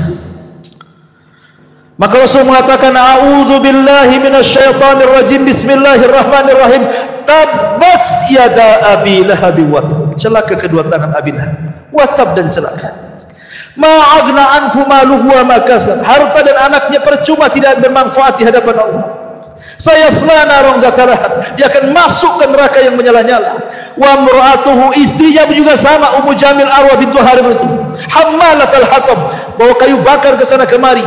Fi jiriha belum dimasak. Nanti di akhirat kalung yang dijual untuk musuh Nabi akan diganti dengan kalung sabut kelapa dan akan menyala di lehernya. Orang Arab itu, mereka tidak pernah mendengar Quran. Baru kali itulah mereka mendengarkan Quran, sehingga mereka menyangka itu syair, dan mereka terbiasa menghafal syair. Ketika Rasul menyebutkan tabbat yada abil, karena ini pendek, terekamlah di otak-otak orang-orang yang hadir di situ. Disangkanya Rasul sedang bersyair. Pulanglah setelah kejadian itu, mereka pun membaca di rumah ini tabbat yada, di tabbat yada, di pasar tabbat yada. Apa enggak stres Abu Lahab itu? Stres Abu Lahab itu, kan? Karena semua baca tabbat yada disangka syair. Ya, di mana-mana baca tabbat yada itu. Subhanallah. Dan Allah Subhanahu wa taala Maha Adil. Karena Abu Lahab yang pertama kali memuji Rasul sebelum ada Abu Jahal dan yang lainnya, Allah letakkan surah Tabbat itu di surat yang paling pendek dalam juz amma. Allah tidak sisipkan di Al-Baqarah, di Al-Imran, nanti jarang orang baca. Ya. Tapi Allah letakkan di surat yang paling pendek di juz amma, sehingga orang semua hafal, anak kecil hafal, antum hafal. Ya. Bahkan imam itu tabas terus tuh kalau baca. Seolah-olah Abu Lahab ini dikutuk sampai kiamat tuh sama imam-imam tuh. Coba bayangkan ya, al-jaza min jinsil amal nih kan. Balasan itu sesuai dengan amalannya. Akhirnya kemudian Arwa bintu Harbin atau Ummu Jamil kunyahnya mendengar suaminya diejek dengan turunnya surah Alam. Dia kan gak hadir di majelis itu. Marah dia sama Rasulullah SAW. Dibawanya batu. Dicarinya Nabi SAW. Rupanya Rasul sedang duduk bersama Abu Bakar bersender di kiswah Ka'bah. Dari kejauhan kata Abu Bakar, Rasul, ada istrinya Abu Lahab. Ingat, Arwa bintu Harbin bukan orang biasa. Arwa bintu Harbin ini saudarinya Abi Sufyan. Abu Sufyan ini sekelas Abu Jahal, pemimpin Quraisy. Bahkan dia yang memimpin orang-orang Quraisy di perang Uhud sehingga kaum muslimin kalah. Jadi Arwa bintu Harbin ini saudari daripada Abi Sufyan bintu Harbin. Ya, karena Abu Lahab itu orang kaya. Dari paman Rasul yang paling kaya itu Abu Lahab. Kemudian ganteng, maka disebut Lahab. Kenapa Abu Lahab disebut Abu Lahab? Karena gantengnya. Orang Arab menyebutnya Abu Lahab. Lahab itu artinya cahaya yang keluar dari api, saking gantengnya. Ya. Jadinya Abu Lahab itu juga dapat istri, bukan orang sembarang kan, bukan wanita kaleng-kaleng kan gitu ya. Tentu wanita pejabat juga ya kan, menikah. Jadi Abu Bakar dikejar, ngapain tuh Arwa bintu Harbin mau kesini wahai Rasul? Biarin aja, biarin. Engkau akan lihat sendiri kita. Ketika sudah sampai di depan Rasul, Allah butakan matanya. Nabi di depannya enggak kelihatan. Kata Arwa bintu Harbin, ya Abu Bakrin, aina sahib? Mana kawan? Abu Bakar lirik-lirik Rasul. Rasul yang ngasih tanda saja. Ya. Kok gak bisa lihat depannya, kok nggak nampak dia? Ya. Kemudian kata Abu Bakar, Masya Nukia, Umma Jamil, mau apa kau mencari temanku? Maksudnya Rasul SAW. Maka dia mengatakan, balagani, katanya, telah sampai kepadaku, katanya kan, bahwa dia mencela suamiku. Kemudian dia membacakan bait syair, muzammaman asaina wa amrahu qalaina, ila akhir syair itu. Dia menyebut Muhammad itu menjadi muzammam. Muhammad itu artinya banyak pujian, muzammam itu banyak celaan. Aina muzammam, mana muzammam katanya. Sambil pegang batu, kata Abu Bakar, mau apa kamu itu? Kata Ummu Jamil arwah bintu Habib, lau ra'aituhu la aqamnahu bihadzal hajar fa. Kalau aku lihat akan ku lempar batu ini di mulutnya katanya. Kurang ngajar dia katanya. Terus pergi. Ya. Kata Rasulullah, lihat wanita itu ya Abu Bakar. Dia tidak sedang mencela aku. Dia tidak menyebut Muhammad tapi muzammam katanya. Siapa muzammam itu? Namaku kan Muhammad katanya. Dia salah orang katanya. Harusnya dia Muhammad. Saya kan bukan muzammam, saya Muhammad katanya. Muhammad itu banyak pujian, muzammam terbalik banyak celaan. Dia salah orang katanya. Biarkan saja katanya. Allah sudah buntangkan matanya katanya. Dan itu awal Abu Bakar menyaksikan mukjizat Nabi. Ya, nggak bisa kelihatan, itu mukjizat. Ya, jangan seperti orang dulu kalau ingin punya ilmu nggak kelihatan, maling pocong apa? Kali Jumat tali pocong ya kan. Nah, siapa yang mati nyari Jumat digali, ambil tali pocongnya, nanti taruh diikat di kepalanya, nanti nggak nampak itu. Syaratnya telanjang katanya. Iyalah orang nggak nampak nggak boleh ngomong. Kan itu. Tapi masyarul muslimin yang dimuliakan Allah Azza wa Jalla. Intinya bahwa akhirnya kemudian permusuhan Abu Lahab dengan Ummu Jamil luar biasa kepada Nabi itu. Ya. Bahkan Ummu Jamil ini sampai dia ambil kalungnya untuk dijual. Ya. Dijual untuk apa? Biaya menyebarkan hoax. Jadi dia, karena kan teman-teman makmanya banyak kan, jadi ngerumpilah di teman-teman makmanya itu, ngadu domba sana sini, maka disebut hammalatul hatab. Ya, ngadu domba ke sana kemari. Jadi kalau Ummu Jamil menyakiti Rasul dengan lisannya, dengan cara menyebarkan hoax, kalau Abu Lahab dengan fisiknya, naruh kotoran di depan pintu Nabi. Ya, sampai ketika Rasul SAW melihat setiap hari ada kotoran di pintu rumahnya, Rasul mengatakan, apakah begini akhlak Arab, wahai saudara-saudaraku katanya. Datang Hamzah, belum masuk Islam Hamzah itu, masih kafir, mendengar bahwa banyak kotoran di rumah pintu Rasul dan itu dilakukan oleh pamannya. Abu Lahab marah dia, walaupun dia masih musyrik. Dia datang ke rumah Rasul, diambilnya kotoran, dicarinya Abu Lahab. Ketika sudah ketemu, diletakkan di kepalanya katanya. Kemudian mengatakan, hei Abu Lahab, kau jangan macam-macam dengan ponakanku si Muhammad, karena aku sudah mengikuti agamanya. Padahal belum, dia pura-pura saja supaya ingin membela Rasulullah SAW, karena sudah keterlaluan di bukan akhlak Arab ini. Jadi sampai seperti itu, akhirnya justru kata-kata itu menjadi sebuah kebaikan. Akhirnya Hamzah masuk Islam kan itu. Makanya kalau kita mengatakan sesuatu terkadang jadi doa. Katakan yang bagus-bagus, jadi doa. Seperti memang contohnya ibunya saya Sudes gitu ya. Pernah saya ceritakan, saya Sudes itu kan kecil-kecil nakal dia. Ya namanya anak-anak remaja kan nakal biasa. Nah, jadi kalau sudah nakal itu ibunya sudah pening kepala, apa katanya? Hei saya Sudes, daripada kau nakal ke Masjidil Haram sana, mudah-mudahan jadi imam kau di sana katanya. Itu aja yang diucapkan. Kalau nakal lagi ibunya ngomong gitu lagi. Kalau nakal itu lagi diucapkan. Jadi tidak pernah mengucapkan kalimat ini kecuali izhab ilal haram, kau pergi ke haram, mudah-mudahan kau jadi imam di situ. Akhirnya ucapan seorang ibu yang soleh. Jadi kenyataan siapa yang tidak kenal Imam Sudes? Ya, jadi Imam Masjidil Haram tuh sampai sekarang siapa yang tidak kenal, satu dunia kenal Imam Sudes. Jadi kita pun sama, kalau punya anak nakal itu sana ke Al-Fajr itu, gantikan Pak Imam tuh. Nanti kegantikan betul. Artinya kan mudah-mudahan jadi gini, ini enggak mati aja kau kata, kau ketabrak mati betul. Ya. Jadi jangan sampai kemudian seseorang itu mengucapkan kalimat buruk apalagi ke anak gitu. Nanti jadi kenyataan. Baik, kembali. Akhirnya kemudian permusuhan terus sampai pada waktunya akhirnya kemudian Nabi SAW betul-betul diperangi oleh orang-orang kafir Quraisy. Tampillah Abu Jahal, tampillah Umayyah, tampillah kemudian Al-Walid, macam-macam musuh-musuh Nabi SAW akhirnya mulai menyakiti Rasul. Ya, terlalu panjang kalau saya ceritakan. Intinya bahwa mereka melakukan permusuhan kepada Nabi SAW sampai akhirnya mereka dengan cara lembut tidak bisa, dengan cara kasar tidak bisa, balik lagi ke lembut tidak bisa. Akhirnya mereka memutuskan untuk membunuh Nabi. Mereka ngomong kepada Bani Hashim, serahkan Muhammad kepada kami biar kami bunuh. Kata Bani Hashim, tidak, kami tidak akan menyerahkan orang kami. Kalau begitu kalian akan kami keluarkan dari Quraisy, dari Mekah, dan kami akan boikot semua makanan, tidak ada yang sampai kepada kalian. Kalian tidak boleh bicara dengan kami, kami tidak akan bicara dengan kalian. Wanita kalian tidak boleh menikah dengan laki-laki kami ataupun sebaliknya. Begitu semuanya diketatkan sehingga terjadi kemudian hisar, boikot selama 3 tahun, sampai orang-orang Bani Hashim ini saking kelaparannya makan daun karena tidak ada makanan masuk. Dari situlah kemudian harta Khadijah habis, harta Nabi habis, karena untuk memberi makan Bani Hashim yang ketika terjadi pemboikotan 3 tahun lamanya.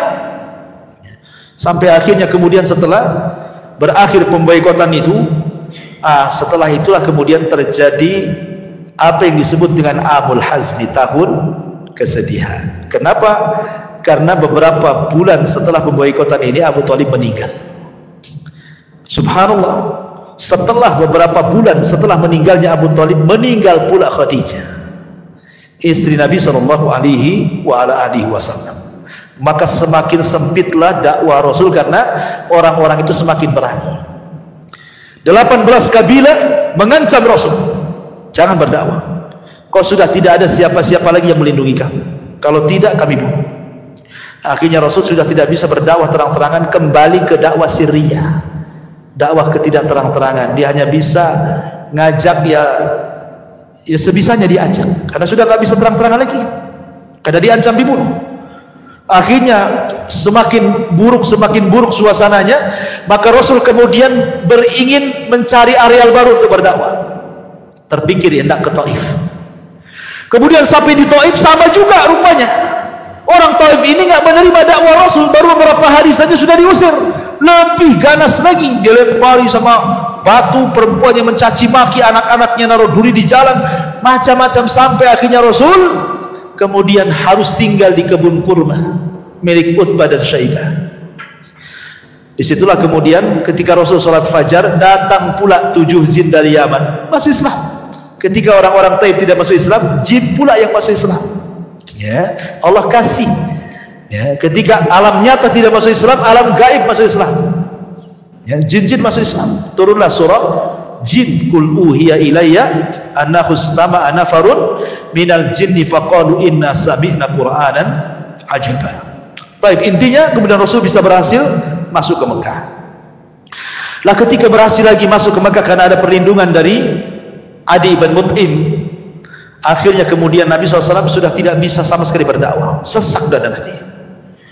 Dari situlah kemudian Rasul ingin menghibur Rasul. Terjadilah peristiwa yang disebut dengan Isra dan Mi'raj, ingin dihibur. Namun sebelum terjadi Isra Mi'raj, ketika Rasul berada di Hatim, di rumah Ummu Aiman, Jibril datang kemudian membelah dada Nabi kedua kalinya, membersihkan kembali hatinya supaya makin lebar lagi. Alam nashrah laka sadrah, ya, supaya dada Nabi lebih menerima lagi kondisi. Dibersihkan dadanya dari sifat hasad, dengki, dendam, marah, semua dibersihkan, tidak ada lagi. Setelah itu kemudian diperjalankan dari Masjidil Haram ke Masjidil Aqsa yang disebut dengan Isra.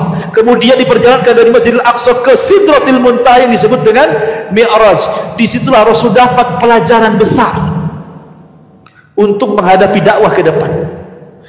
Di langit pertama dia berjumpa dengan Nabi Adam. Adam itu hijrah dari sorga ke bumi, maka dia akan hijrah dari Mekah ke Madinah.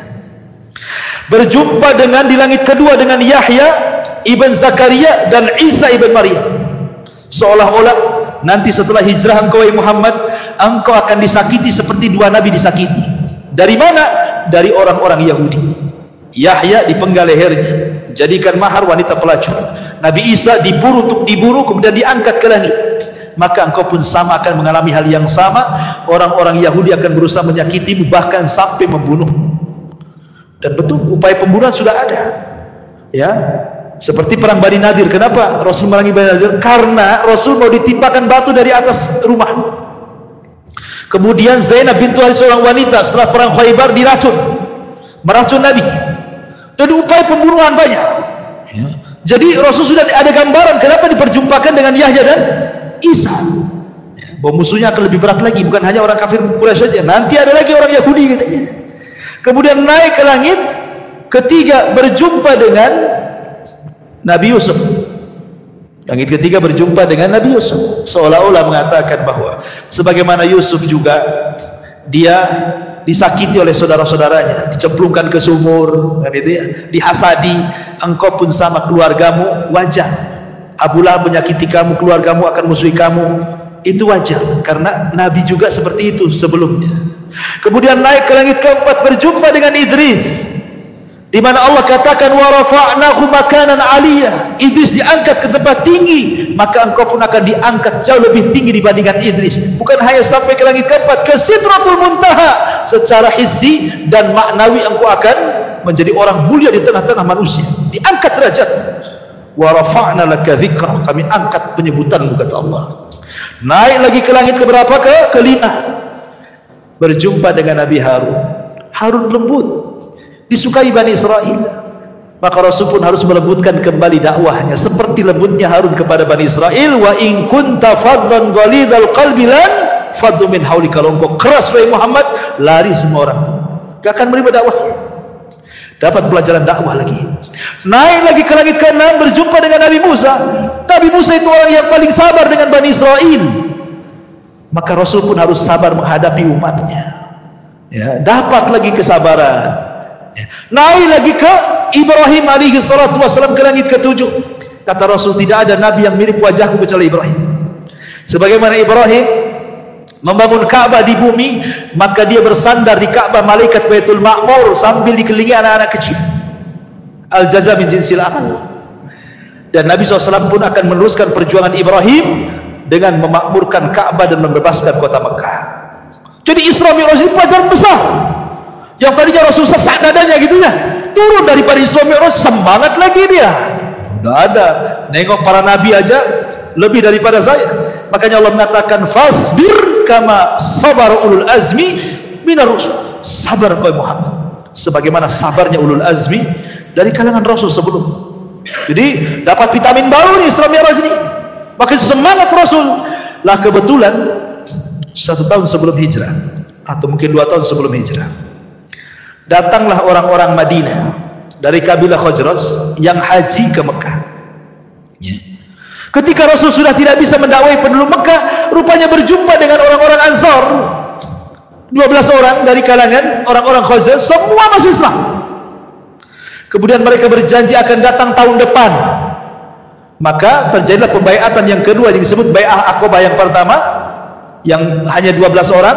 Kemudian terjadi pembaiatan yang kedua, orang-orang Madinah datang ke Mekah yang berjumlah 73 orang. Dan ketika itu Rasul mengutus Mus'ab bin Umair, utus kau ke Madinah berdakwah di sana. Akhirnya Mus'ab berhasil mengislamkan para pembesar di Madinah, tersebarlah Islam di mana-mana. Lah ketika sahabat mereka hijrah ke Habasyah 2 kali, ya kan? Maka Rasul mengatakan Allah sudah mengizinkan aku untuk hijrah dan Allah sudah menentukan tempat untuk hijrah. Maka semua yang ada di Mekah hijrah ke Madinah, semua yang ada di Habasyah pulang gabung ke Madinah. Nah, terjadilah hijrah pertama Rasul.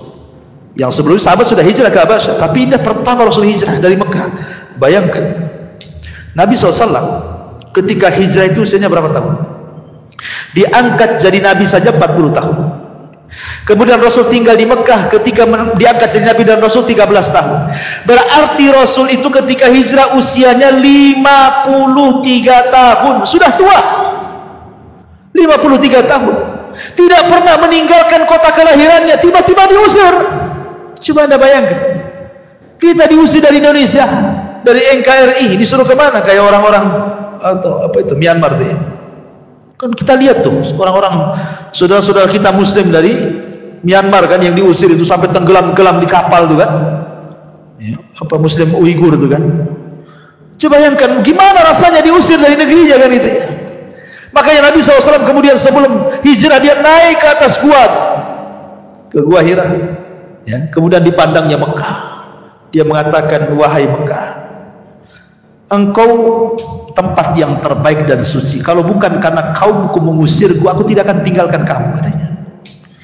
Itulah wasiat Rasul. Rasul berangkat ke Madinah. Disinilah era baru. Dan inilah kisah kedua hijrah Rasul, berada di bulan Rabiul Awal, pertengahan kisah kelahiran hijrah. Kemudian Rasul hijrah ke Madinah. Lah di kota Madinah ini karena sudah banyak pendukungnya, maka Nabi SAW pertama kali datang ke kota Madinah, apa yang dilakukannya? Membangun Masjid Quba. Fondasinya dulu, kemudian setelah beberapa hari berangkat ke Madinah. Di perjalanan dia singgah, karena kebetulan hari Jumat, akhirnya Rasul melaksanakan Jumat pertama kali di tengah Quba dan Madinah. Sampai di kota Madinah, dia bangun masjidnya. Ini disebut dengan Masjid Nabawi. Dan itulah masjid terbaik setelah Haram, kemudian setelah Nabawi adalah Aqsa. Kata Rasul, la tushaddu rihal illa ila thalathati masjid. Tidak boleh safar niat ibadah kecuali ketiga masjid: Masjidil Haram, Masjid Nabawi, dan Masjidil Aqsa. Apa yang dilakukan Rasulullah SAW? Kenapa membangun masjid? Nabi SAW ingin supaya manusia itu lebih dekat dengan Allah, karena hanya di masjid inilah orang lebih dekat dengan Allah. Makanya Nabi SAW kemudian membuat aktivitas semua di masjid. Ya, ngajar ya di masjid, dakwah di masjid, latihan jihad di masjid, putuskan kepada kabilah-kabilah di masjid. Tidak ada kecuali di masjid, tempat lain untuk membimbing umat kecuali di masjid. Itu masjid di zaman Rasul itu semua di masjid. Coba bayangkan, sampai latihan perang di masjid. Coba di sini latihan perang, besoknya antum jadi teroris. Latihan manah dalam masjid gitu ya. Latihan kuda, nggak mungkinlah kudanya dimasukkan ke sini. Mungkin orang tapi dulu seperti itu. Tapi sekarang subhanallah, alhamdulillah masjid ini masih ada kajian. Tapi ada masjid-masjid yang lain itu yang hanya untuk sholat 5 waktu saja kan. Ketika habis sholat 5 waktu pun dikunci. Jadi orang yang mau sholat itu disuruh di teras. Nanti malam-malam ditulis dilarang tidur. Wah, makin tak boleh lagi, makin sepi lah masjid. Makin sepi karena hanya untuk 5 waktu sholat saja. Tidur aja tidak boleh di situ kan itu. Jadi sepi. Kenapa ya? Mungkin alasannya takutlah kalau seandainya masjid dibuka lebar-lebar gak ada kuncinya, nanti jangan lagi kotak infak hilang, kotak-kotaknya hilang, jam mungkin ini ampli semua hilang semua kan itu ya. Karena sekarang ini tidak ada tempat yang lebih aman. Dulu tempat aman itu rumah dan masjid. Rumah pun tak aman, masjid pun tak aman. Sekarang gak ada tempat yang paling aman. Kemana coba? Baik, masyarakat muslimin yang dimuliakan Allah Azza wa Jalla.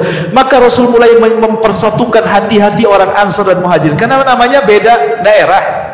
Ansar ini keturunan Yaman, orang-orang Muhajirin ini memang asli orang Mekah, keras-keras orangnya, ya kan? Orang Yaman kan lembut-lembut orangnya. Nabi SAW kemudian ingin menyatukan, mempersaudarakan. Dikenallah sejarah bagaimana Rasulullah SAW mempersaudarakan sekitar 70 orang lebih gitu ya pertama kali. Kita kenal ada persaudaraan antara Salman Al-Farisi dengan Abu Darda. Salman Al-Farisi dengan Abu Darda dipersaudarakan sama Nabi. Ingat, persaudaraan itu saling mewarisi. Jadi kalau meninggal salah satunya, hartanya diwariskan. Tapi setelah perang Badar, turun ayat bahwa harta waris itu hanya untuk yang ada hubungan rahim saja, ahli waris saja. Maka kemudian dimansuh, tidak ada lagi saling mewarisi kecuali memang keluarga. Yang ada saling menolong, saling membantu, dan begitu seterusnya ya. Jadi suatu ketika Salman Al-Farisi ini melihat istrinya Abu Darda nggak pernah dandan, karena waktu itu belum ada air hijab, jadi rambut masih nampak gitu kan, kucel, nggak pernah mandi, pakaiannya biasa, pokoknya nggak ada dandan, jelek lah ya. Jadi Salman Al-Farisi mengatakan, ya Umma Darda, dandanlah sedikit ya, masa kayak gini kau punya suami gitu. Kata Ummu Darda, ya Salman, anna Abu Darda laisa lihaja. Hei Salman, Abu Darda itu tidak ada hajat lagi sama saya. Kalau siang puasa, malam sholat malam, tidak ada waktu untuk saya. Jadi biarlah saya seperti ini. Saya ini seolah-olah tidak punya suami aja gitu ya. Jadi orang dulu suami tidak perhatikan istri itu karena rajin ibadah. Kalau sekarang lain. Karena ada orang ketiga, keempat, kelima, keenam, dan begitu seterusnya kan itu ya. Jadi akhirnya kemudian Salman mengatakan kepada Ummu Darda, udah gini aja, bilang saudaranya besok datang. Akhirnya kemudian Abu Darda mendengar saudaranya akan datang ke rumah. Wah, disediakan kamar yang bagus, makanan yang lezat, ya, karena menyambut saudaranya. Datanglah Salman malam-malam. Ketika itu Salman sudah disediakan kamar, nggak mau tidur dia, nggak mau tidur. Abu Darda sholat, ya. Kata Abu Darda, kenapa kau tak tidur, wahai Salman saudaraku? Kata Salman, enggak, saya akan tidur kalau kau tidur di sampingku, katanya. Akhirnya Abu Darda terpaksa tidur, tidak sholat malam dia. Setelah sepertiga malam baru bangun. Ayo kita sholat, katanya. Besoknya dihidangkan makanan. Abu Darda pergi, Salman suruh makan. Abu Darda datang, kok nggak habis makanannya, nggak dimakan? Tidak, saya minta, saya ingin makan berdua, batalkan puasaku, katanya. Akhirnya dibatalkan, ya. Selama 3 hari begitu. Jadi Abu Darda sudah tidak sholat malam lagi kecuali sepertiga malam, dan tidak puasa sunnah lagi. Sebelum pulang Salman menasihati, ya Abu Darda, ingat, ya, aku pernah mendengar Rasul bersabda, engkau ini hidup, kasih 3 hak. 1 hak untuk keluargamu, 1 hak untuk dirimu, 1 hak untuk Rabbmu. Jangan kau habiskan untuk Rabbmu saja. Kau ada keluarga, jiwamu pun punya hak, harus istirahat, nanti sakit, katanya kan. Akhirnya sampailah kabar ini kepada Rasul. Apa kata Rasul? Sadaqah Salman, benar kata Salman itu. Begitulah ukhuwah mereka, ya. Sampai kepada Abdurrahman bin Auf dengan Sa'd bin Rabi. Kata Sa'd bin Rabi, Abdurrahman bin Auf, aku punya 2 rumah, kau tengok rumah itu mana yang kau cocok, ambil salah satunya.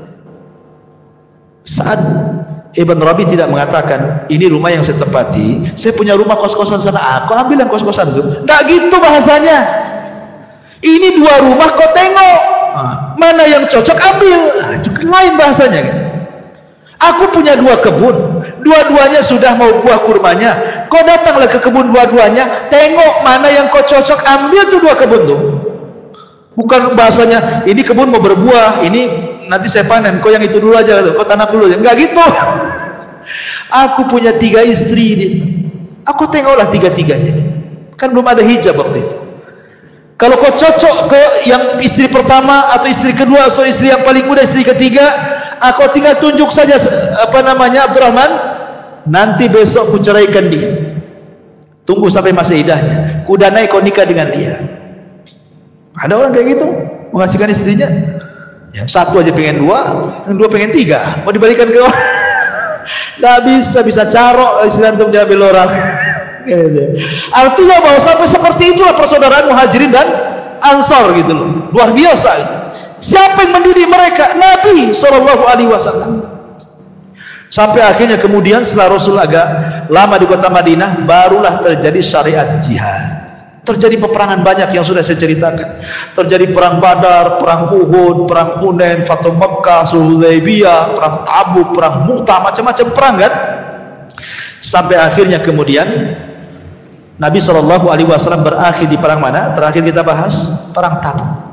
Itulah perang yang terakhir Rasul, karena yang dilawan bukan musyrik Arab, yang dilawan bukan orang-orang Yahudi Madinah. Kenapa? Karena orang musyrik semua sudah masuk Islam, ya kan? Orang-orang Yahudi semua sudah terusir, Mekah Madinah sudah dikuasai. Perang Tabuk ini perang melawan Nasrani Romawi, dan Allah menangkan, ya. Masyarakat muslimin yang dimuliakan Allah Azza wa Jalla. Lah setelah itulah kemudian detik-detik wafatnya, dan ini pembahasan terakhir, bahwa kelahiran di bulan Rabiul Awal, hijrah di bulan Rabiul Awal, dan wafat pun di bulan Rabiul Awal. Bagaimana kisah kematiannya? Masyarakat muslimin yang dimuliakan Allah Subhanahu wa taala. Ketika Nabi SAW pulang dari Fathu Makkah, kemudian Nabi SAW turun ayat surah Al-Ma'idah ayat 3. Al-yawma akmaltu lakum dinakum wa atmamtu alaikum ni'mati wa raditu lakumul islam adina.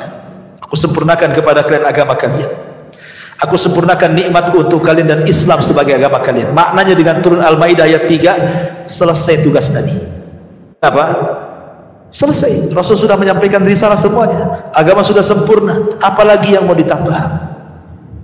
Makanya kemudian Nabi SAW beberapa hari sebelum wafatnya, Nabi mengajak para sahabat untuk berziarah ke kuburan Uhud, ke kuburan syuhada Uhud. Rasul ingin katakan kepada para sahabat, kalaulah bukan karena Allah kemudian mereka, kalian tidak akan seperti ini sekarang. Rasul tidak pernah melupakan jasa orang.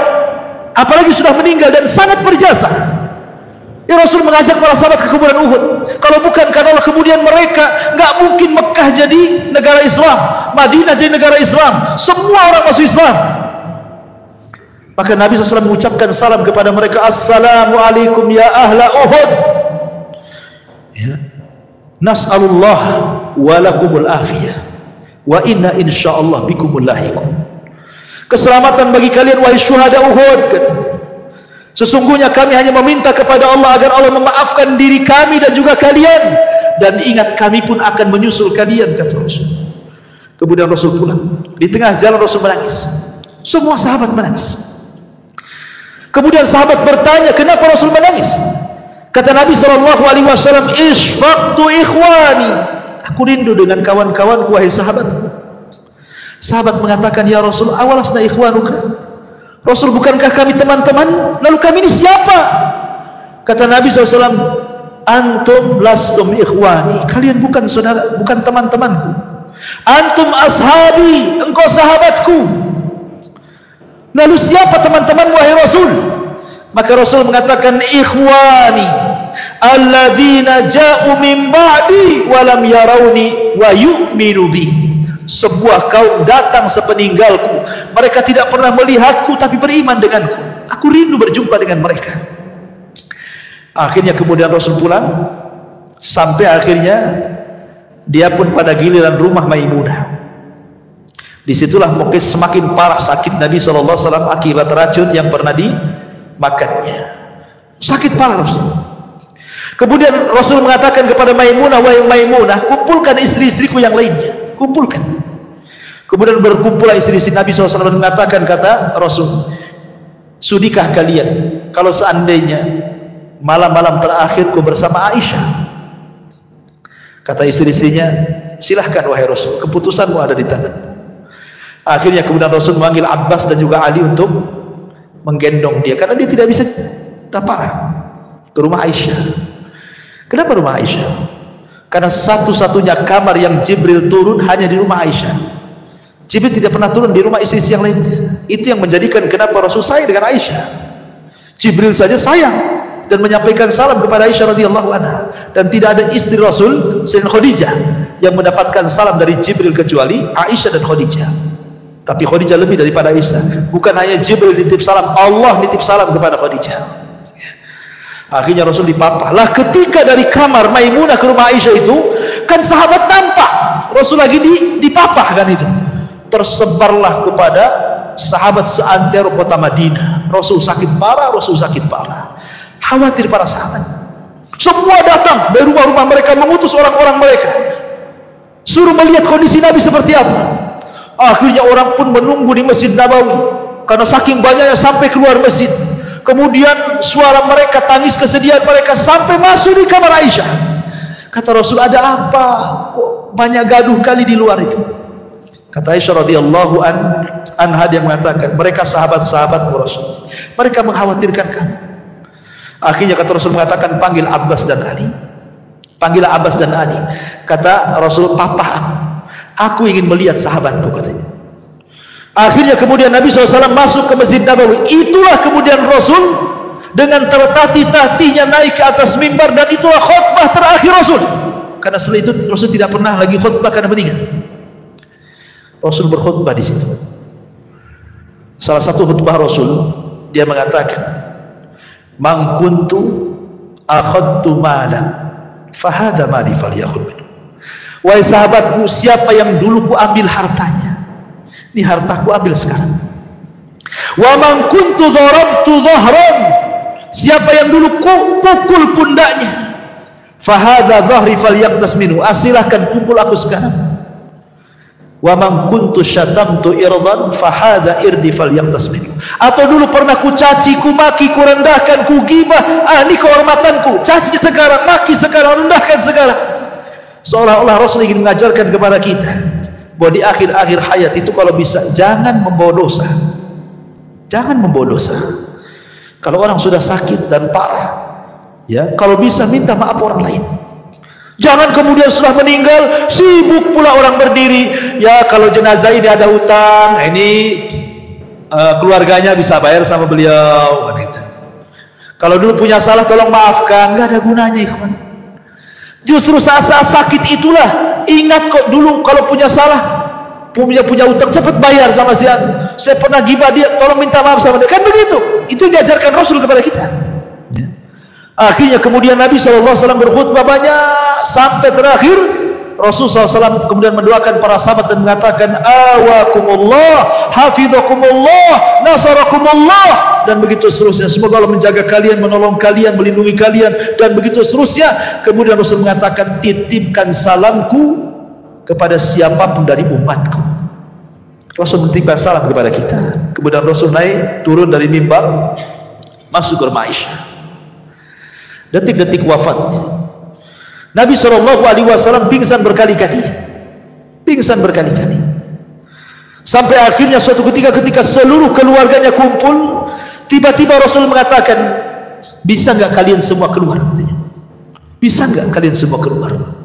Kecuali Aisyah, karena Rasul berada di pangkuan Aisyah. Maka semua keluarganya, istrinya, semua keluar, anak-anaknya. Rupanya maksud Rasul itu kenapa? Karena di depan pintu ada malaikat Jibril dan malaikat maut. Jibril minta izin untuk masuk. Kemudian setelah Jibril mengucapkan salam dan memberitahu bahwa dia bersama malakul maut, kemudian Nabi SAW diberikan pilihan oleh Jibril. Apakah engkau akan tetap hidup? So, malaikat maut tidak akan mencabut hari ini, dan engkau akan senang dengan apa yang kau telah perjuangkan selama ini, ataukah engkau akan menyusul saudara-saudaramu di Rafiqil A'la sana, di surga yang paling tinggi bersama para nabi, orang-orang soleh, para siddiqin, para syuhada? Pilih mana? Maka Rasul tiba-tiba mengisyaratkan tangannya. Aisyah mengatakan, demi Allah, aku baru perasan Rasul sedang diberikan pilihan. Karena setiap para nabi diberikan pilihan, mau hidup atau mati, ya kan? Makanya kemudian Rasul menunjukkan sampai ke atas begini, ila rafiqil a'la, ila rafiqil a'la, kata Rasul. Saya memilih ke atas, saya memilih ke atas. Maknanya milih meninggal. Karena apa yang di sisi Allah lebih baik dibandingkan di dunia. Ya. Maka Rasul mengatakan, ala wa inna lil mauti la sakarat. Ingat, pada kematian itu ada rasa sakaratnya, ada rasa pedihnya, ada rasa sakitnya. Rasul merasakan sakit luar biasa, melebihi manusia biasa saat kematiannya. Tapi tentu maksudnya adalah rasa sakit yang diderita seorang mukmin saat kematiannya boleh jadi itu akhir menggugurkan semua kesalahannya. Tapi rasa sakit orang-orang kafir saat meninggal boleh jadi itu awal adab bagi dia. Ya. Makanya Nabi SAW kemudian terakhir mengucapkan as-salatu salah wa ma malakat aymanukum. Jaga oleh kalian salat, jaga oleh kalian salat, dan hamba-hamba sahaya kalian, tolong lindungi mereka, jangan zalimi kepada mereka. Itulah ucapan yang terakhir yang diucapkan Nabi SAW. Kemudian dia mengucapkan tahlil la ilaha illallah. Kemudian setelah itu Nabi SAW meninggal dunia tepat pada hari Senin tanggal 12 bulan Rabiul Awal tahun 11 Hijriyah. Rasul meninggal dunia. Aisyah radhiyallahu anha melihat kematian suaminya berada di pelukannya. Dia tidak bisa bergerak. Apa yang harus dikatakan, kan begitu? Dia sudah meninggal. Sehingga Nabi SAW, Aisyah hanya berusaha berteriak, mata Rasulullah, mata Rasulullah. Rasul sudah meninggal, Rasul sudah meninggal. Maka orang-orang yang di samping pintu masjid yang dekat dengan suara Aisyah itu langsung berteriak, mata Rasulullah, mata Rasulullah. Akhirnya semua mengucapkan kalimat itu. Setelah betul-betul mereka mengatakan bahwa Rasul sudah meninggal, semua seperti orang tidak sadar. Ali tidak sanggup berdiri, Utsman tidak sanggup berdiri. Aneh-aneh kelakuan para sahabat. Utsman pula, Umar pulang ke rumahnya, ambil pedang, kemudian ngancam-ngancam orang.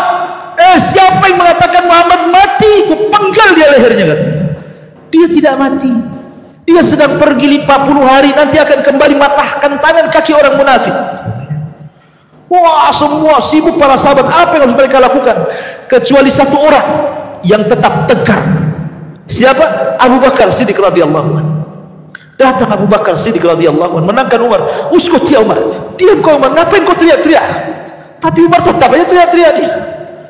Dia masuk ke ruangan Aisyah, kemudian melihat jasad Rasul yang sudah ditutup kain, dibukanya kain, diciumlah keningnya oleh Abu Bakar. Kemudian Abu Bakar mengatakan, tibta anta ya Rasulullah hayyan wa mayyitan. Sungguh indah engkau hai Rasul, baik kau ketika hidup ataupun mati. Kemudian dicium keningnya, ditutup lagi. Kemudian dia keluar masjid. Dia masih melihat Umar lagi marah-marah, nggak dipedulikan. Naik di atas mimbar Abu Bakar.